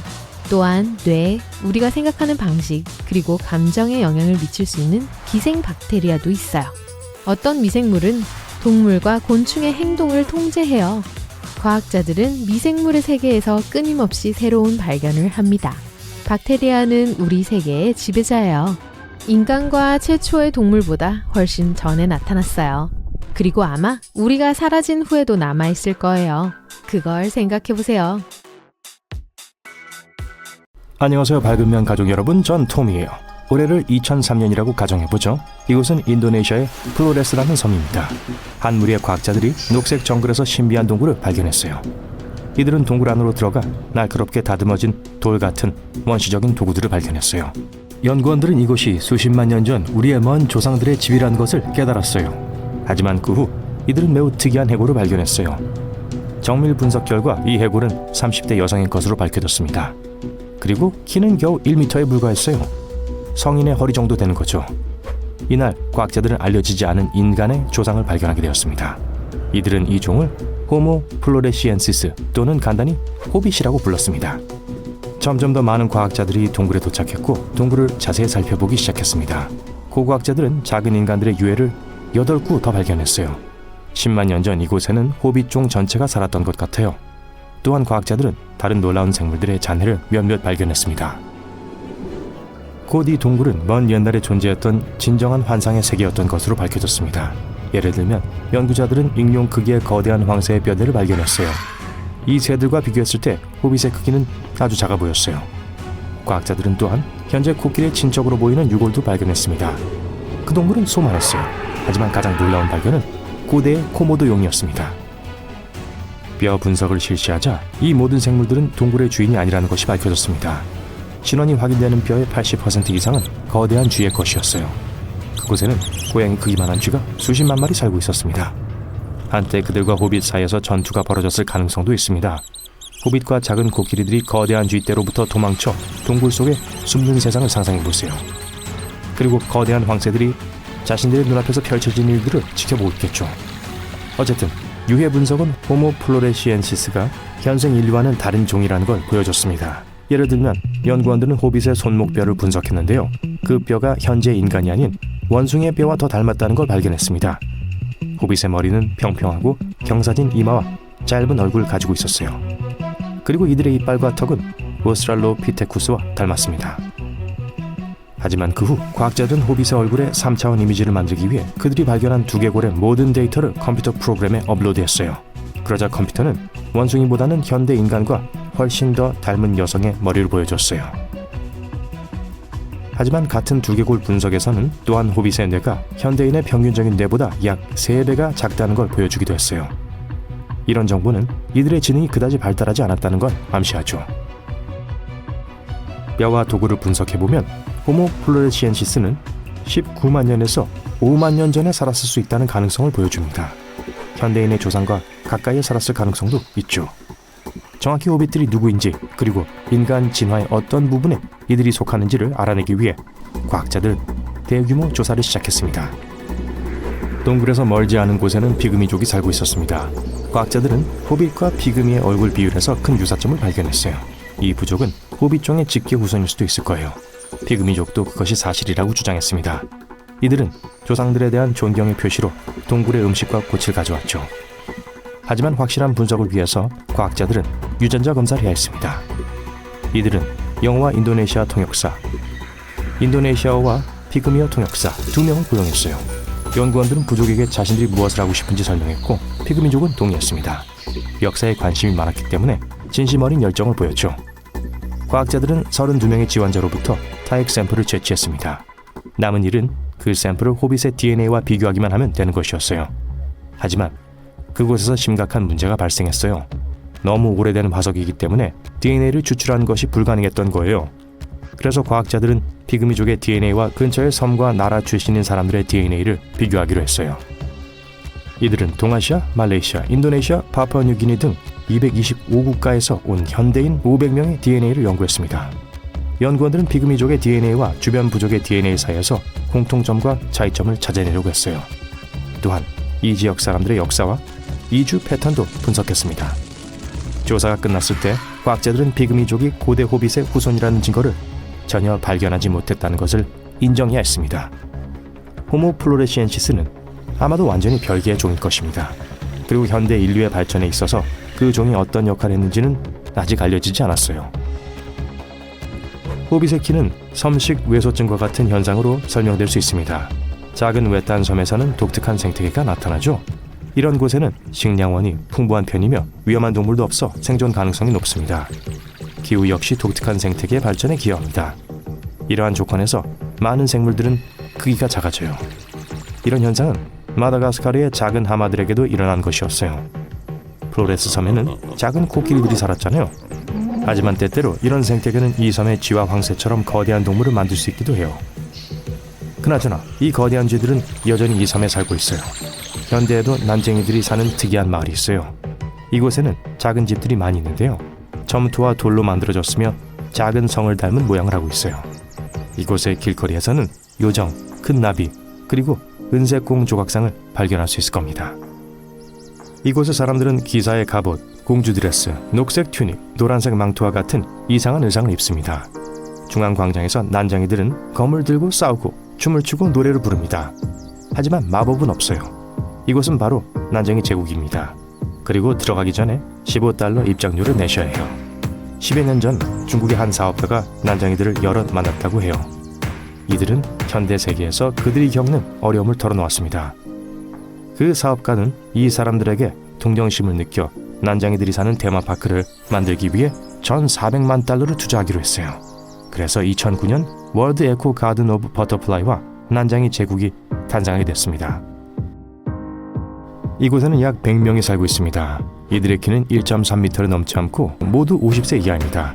이곳은 매일 수백 명의 관광객을 끌어모으고 있어요. 덕분에 난쟁이들은 직업을 얻고 생활을 유지할 수 있는 모든 조건을 갖추게 되었어요. 이 마을의 모든 직원들은 매달 수백 달러의 월급을 받으며 무료 주택과 무료 식사를 제공받아요. 갈 곳이 없는 다수의 작은 사람들이 이곳에 와서 새로운 집과 새로운 가족을 찾았죠. 그런데 중국에는 난쟁이들이 사는 또 다른 마을이 있습니다. 양시 마을은 전체 주민의 약 40%가 보통 사람 키의 절반으로 태어나고 있습니다. 그리고 아무도 왜 이런 일이 일어나는지는 정확히 모릅니다. 어떤 사람들은 그 이유가 토양 속 높은 함량의 수은과 공기 중 유독가스 때문이라고 생각합니다. 옛날 이 마을에서는 어떤 사람이 다리가 유난히 긴 검은 거북이를 잡았다는 전설도 내려오고 있어요. 그는 이 생물을 잡아먹기로 결심했고 이로 인해 거북이가 마을에 저주를 내린 거예요. 현재 이곳에서 작은 사람들의 수는 감소하고 있습니다. 최근 태어난 세대들의 키는 평균이라고 해요. 안타깝게도 이 마을은 언론이나 방문객들에게 개방되어 있지 않기 때문에 이 현상을 연구하기가 어려워요. 100년 전 이란의 작은 마을에는 키가 1m를 넘지 않는 사람들이 살고 있었습니다. 그리고 그전 이 동네 사람들의 키는 25cm 정도밖에 되지 않았다고 해요. 이곳은 1500년의 역사를 가진 난쟁이들의 고향으로 여겨지고 있습니다. 여기 살았던 사람들의 키가 작은 것은 나쁜 영양 상태와 관련되어 있습니다. 이 지역의 기후는 덥고 건조하기 때문에 이곳에서는 농작물을 기르거나 소를 번식하는 것이 불가능했습니다. 그들은 주로 순무와 보리를 먹었어요. 또 이 마을의 주민들은 고기를 먹어본 적이 없습니다. 도로가 건설되고 자동차가 보급된 20세기에 들어서야 더 좋은 음식을 가져온 것이 가능해졌죠. 현재 이 마을에는 약 700명의 사람들이 살고 있습니다. 그리고 모두 평균적인 키를 가지고 있습니다. 하지만 돌과 진흙으로 만들어진 작은 집들은 난쟁이들이 살았다는 증거죠. 이런 집들은 짓거나 난방을 하는 것이 더 쉽습니다. 하지만 가장 중요한 건 이들의 외국의 정복자들에겐 보이지 않는 존재였다는 거예요. 주민들은 동네 독특한 건축물이 더 많은 관광객들을 끌어모을 수 있기를 바라고 있어요. 시청해 주셔서 감사합니다. 지금까지 톰이었고요. 또 다른 지식을 알려드릴 저희의 다음 영상에서 또 뵙겠습니다. 여러분은 맛있는 샌드위치를 먹고 있습니다. 한 입 물었는데 갑자기 쓰고 톡 쏘는 맛이 느껴져요. 샌드위치를 살펴보지만 이상한 점은 없어요. 하지만 하루 종일 물을 마시거나 간식을 먹을 때 입안에 이상한 맛이 느껴집니다. 검사를 해보니 여러분이 이상한 물질을 분비하는 분비선을 갖고 있는 것으로 밝혀졌어요. 끈기 있게 결과를 기다린 후 여러분이 방울뱀처럼 독을 만들어내고 있다는 것을 알게 됩니다. 깜짝 놀라서 정신 나간 사람처럼 병원에서 뛰쳐나와요. 사실 과학자들은 인간이 독을 생산하는 것이 가능하다고 주장합니다. 소셜미디어에 보면 독서를 하는 사람들이 있기는 해요. 오리너구리, 늘보 로리스, 그리고 흡혈박쥐처럼 독을 갖고 있는 포유동물들이 있어요. 오리너구리는 뒷다리 근처 짧은 돌기에 독을 가지고 있는데 인간에게 꽤 고통스러울 수 있고 독을 없애는데 상당한 노력이 필요해요. 귀엽긴 해도 가지고 장난치면 안 돼요. 늘보 로리스는 독이 있는 유일한 영장류이고 귀여운 모습으로 상을 받을 만해요. 팔다리 아래에 작은 주머니가 있는데 상대를 물기 전에 그것을 핥아요. 또한 멸종 위기에 처해 있고 애완동물로 기를 수 없게 되어 있어요. 당연하겠죠. 흡혈박쥐가 피맛을 좋아한다는 건 흔히 알려진 사실이지만 날카로운 이빨과 무서운 외모 외에도 독을 가지고 있어요. 독은 오리너구리나 늘보로리스처럼 고통스럽지는 않지만 먹이를 먹을 때 피가 계속 흐르게 하는 화학물질 역할을 합니다. 걱정 마세요. 흡혈박쥐는 보통 인간 피를 빨아먹진 않아요. 그렇다고 완전히 안전하다는 뜻은 아니에요. 뱀은 먹이를 잡기 위해 독을 갖게 됐고 독이 있는 포유류는 방어를 위해 독을 사용해요. 대신 인간은 모든 위협으로부터 스스로를 보호하기 위해 도구와 은신처를 개발했어요. 그래서 진화는 우리에게 날카로운 송곳니나 숨기 위한 껍질을 주지 않은 거예요. 독은 심지어 종마다 다릅니다. 사막 뱀의 독은 주로 먹이의 속도를 늦추는 역할을 하는데 넓은 사막을 가로질러 먹이를 추적해야 하기 때문이에요. 하지만 바위산이나 험한 지형에 사는 뱀의 독은 먹이를 기절시킬 만큼 강력해요. 인간을 포함한 거의 모든 생물에서 발견되는 침샘이 언젠가 우리가 독샘을 가질 수 있는지를 결정한다는 연구 결과가 있습니다. 그리고 공통점은 바로 침이에요. 여러분은 이 상황을 이해하려고 애쓰면서 거리를 헤매고 있어요. 땀을 흘리고 입안에 침이 점점 진해집니다. 입안에서 쓴맛이 느껴져요. 먹은 것도 없는데 말이죠. 가까운 가게에서 물을 사서 입을 헹구어내려고 합니다. 소용이 없어요. 마음을 가라앉힌 후 병원으로 돌아가고 무슨 일이 있었는지 설명을 듣기로 합니다. 독체계는 역사를 통해 여러 번 진화해왔어요. 과학자들은 독샘을 가진 동물에게서 발견되는 수천 개의 유전자 그룹을 연구했습니다. 그렇게 발견한 사실은 다른 동물들도 독샘을 가질 수 있다는 거예요. 실제로 진해와 뱀에서 비슷한 독소 성분을 발견할 수 있어요. 하지만 그 독 자체는 다른 효과를 낼 수 있죠. 모든 것은 동물의 분비선이 배출하는 것, 특정한 종류의 단백질에 달렸어요. 그래서 이 단백질만 있다면 침샘을 가진 모든 생물체는 독을 생산할 수 있어요. 여러분은 이제 지구상에서 독샘을 가진 유일한 인간이 됐어요. 그것은 타액이 관련된 일을 공공장소에서 할 수 없다는 거예요. 또 한 번 겁을 먹고 아까 물병을 버린 곳으로 달려갑니다. 쓰레기통을 미친 듯이 뒤지다가 마침내 물병을 발견하고 안도의 한숨을 쉽니다. 주변 사람들이 쳐다보며 사진을 찍고 있어요.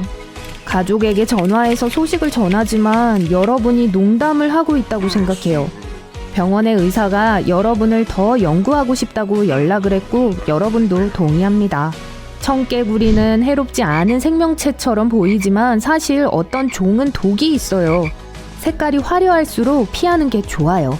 하지만 독을 주입하는 동물은 사냥에 독을 사용해요. 하지만 독성분이 있는 동물은 다른 동물이 자신을 만지거나 먹지 않도록 자기 방어로 그것을 사용하죠.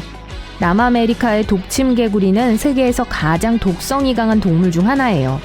그리고 무슨 일이 있어도 절대 금색 개구리는 만지지 마세요. 황금 독침개구리는 가장 큰 위협이 될 수 있어요. 자꾸 노란 머리를 보세요. 이 개구리는 수세기 동안 놀라울 정도로 화려한 패턴과 작은 움직임으로 지역 주민들을 겁먹게 해왔어요. 워터 햄록은 길가에서 자라는 평범한 식물처럼 보이지만 이걸 입에 넣을 생각은 하지 마세요. 이것은 북미에서 가장 맹렬하게 독성이 강한 식물로 여겨집니다. 아이러니하게도 당근과에 속해요. 나이트 쉐이드는 잘 알려져 있고 심지어 셰익스피어의 연극 중 하나에 등장하기도 했어요.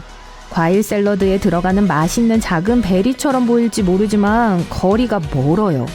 조심하지 않으면 만지는 것만으로도 문제가 될 수 있어요.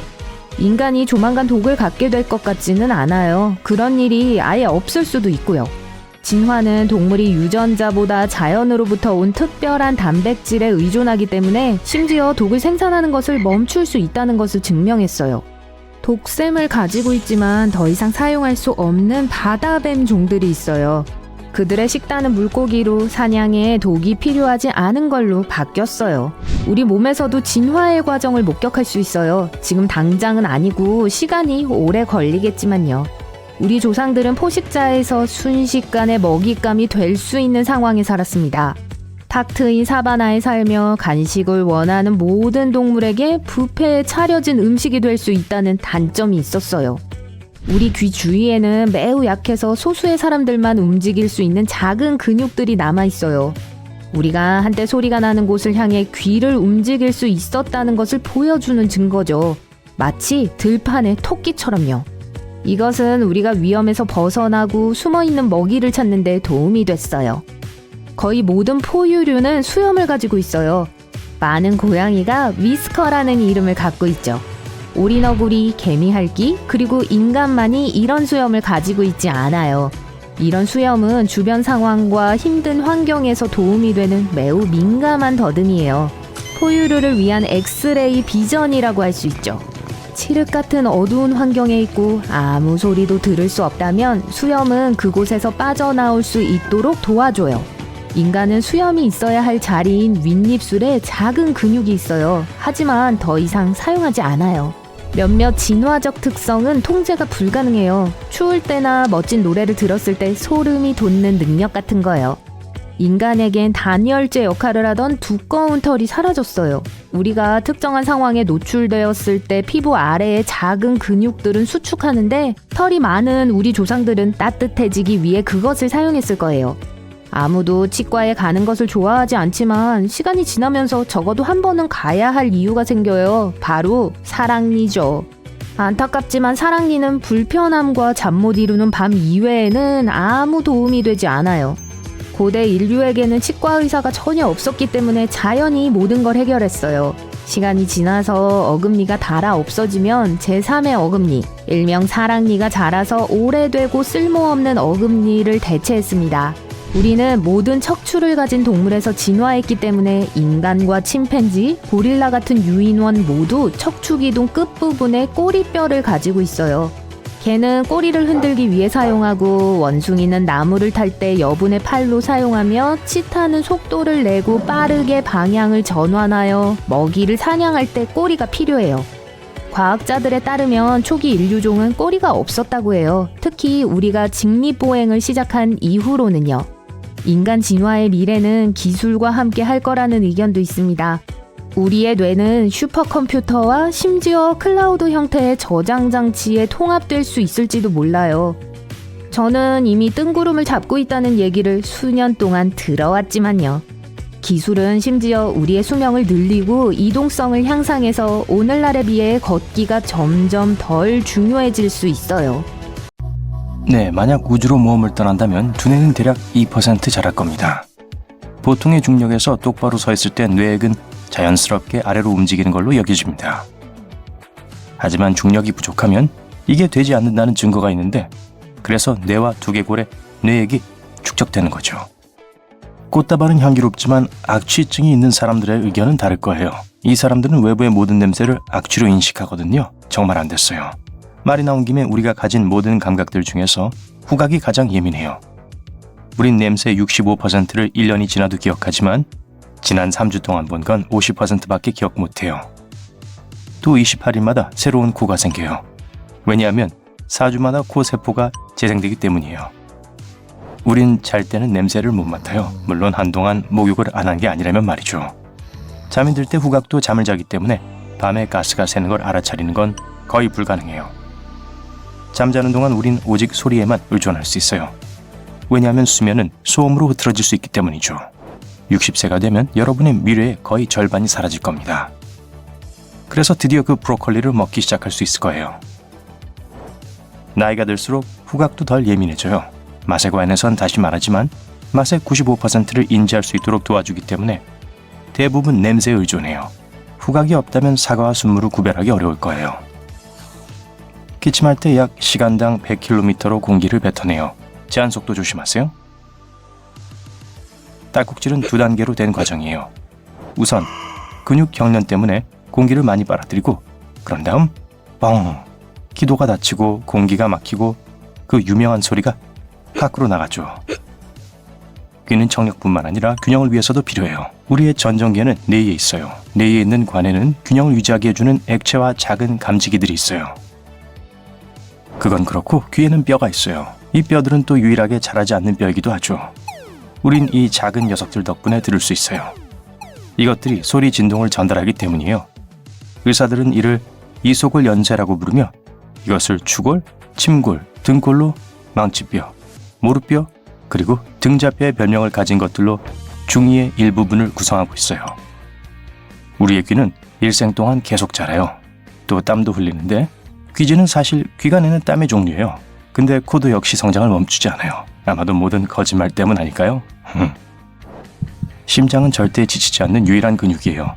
대동맥은 거대한데 지름이 정원에 있는 호수만큼 커요. 다른 관절로 이어져 있지 않는 설골만 빼고 우리 몸의 모든 뼈는 다른 뼈와 연결되어 있어요. 설골은 혀를 지탱해주는 역할을 하고 잘 부러지지 않는 뼈 중 하나죠. 사진에 눈이 빨갛게 나온다면 반사된 빛을 탓하세요. 빛은 망막의 모세혈관에 반사되어 그 효과를 만들어내요. 눈의 경우 현재까지 가장 멋진 카메라는 200메가픽셀이에요. 사람 눈은 576메가픽셀이에요. 그래서 사진보다 저녁 노을의 실물이 훨씬 더 나아 보이는 거예요. 롤러코스터는 실제로 여러분의 장기를 이리저리 내던져요. 위가 떨어지는 느낌이 든다면 그건 실제로 여러분 몸 안에서 뒤집어지고 있는 거예요. 입술은 손가락보다 훨씬 민감한데 약 100만 개 정도의 신경 말단이 있어요. 손가락 끝보다 100배나 더 민감하죠. 홈과 주름이 지문만큼이나 우리의 구순문을 독특하게 만들어요. 또 일생 동안 전혀 변하지 않아요. 그나저나 혀 지문도 독특해요. 비록 지구상의 모든 사람들이 완전 고유한 냄새를 가졌더라도 일란성 쌍둥이는 똑같은 냄새를 풍겨요. 아마 같은 유전자를 갖고 있기 때문일 거예요. 우리의 머리카락은 보통 하루에 약 50에서 150개가 빠져요. 머리카락의 평균 수명은 5년인데 오래된 머리카락이 두피와 작별 인사를 하자마자 새로운 머리카락이 바로 자라기 시작해요. 여러분 몸속에는 캔을 채울 만큼 충분히 많은 박테리아가 있어요. 박테리아는 여러분 전체 몸무게의 약 2%인 약 1.5에서 2kg을 차지합니다. 그런데 대부분은 우리 몸에 있는 노폐물이에요. 인간은 약 2만에서 2만 5천 개의 유전자를 갖고 있어요. 인상적이죠? 그런데 콘플레이크는 우리보다 더 많은 유전자를 갖고 있어요. 다행히 유전자는 양이 아니라 정교함이 중요해요. 어쨌든 콘플레이크 1점, 인간 0점이 되겠네요. 우린 철을 포함한 많은 화학 원소로 구성되어 있어요. 우리 몸에 있는 철은 각각 2.5cm 길이의 못 3개를 만들 정도로 많아요. 우리가 갖고 있는 탄소는 900개의 연필에 쓰일 수 있죠. 우리의 깃털은 깃펜을 만드는 데 사용될 수 있죠. 잠깐, 이건 새잖아요. 신경 쓰지 마세요. 간은 일부가 제거되면 재생할 수 있는 초능력을 갖고 있어요. 여러분의 몸이 필요한 크기로 다시 자랄 수 있어요. 지방은 우리 몸이 비타민을 섭취하도록 도와줘요. 비타민 A, D, K와 E는 지방이 용해될 때만 제대로 흡수돼요. 우리 몸은 비누 7개를 만들기에 충분한 지방을 갖고 있어요. 집에서 해보지 마세요. 깨어있을 때 뇌는 전구를 켜기에 충분한 에너지를 생산할 수 있어요. 10W의 전력으로 말이죠. 와, 뜨겁겠는데요? 우리의 배꼽엔 약 70가지의 다양한 박테리아가 있는 동물 백과사전이 들어있어요. 그중 어떤 건 일본의 흙에서만 발견될 수 있는 것이고 심지어 극지방의 만년설에서도 발견될 수 있어요. 우리의 몸은 사실 빛나요. 하지만 우리가 발산하는 빛은 지각할 수 있는 최소 수준보다 1000배 약하기 때문에 어쨌든 육안으로는 볼 수 없어요. 말 나온 김에 블러쉬와 립스틱에 사용되는 카민은 딱정벌레를 갈아 만든 붉은 염료예요. 침은 음식 맛을 느끼는데 도움을 줘요. 미래는 침에 의해 용해될 때만 맛을 인식할 준비를 할 수 있어요. 속눈썹은 150일 동안만 지속됩니다. 세계 속눈썹 기록은 약 7.5cm예요. 또 작은 진드기들의 집이기도 하죠.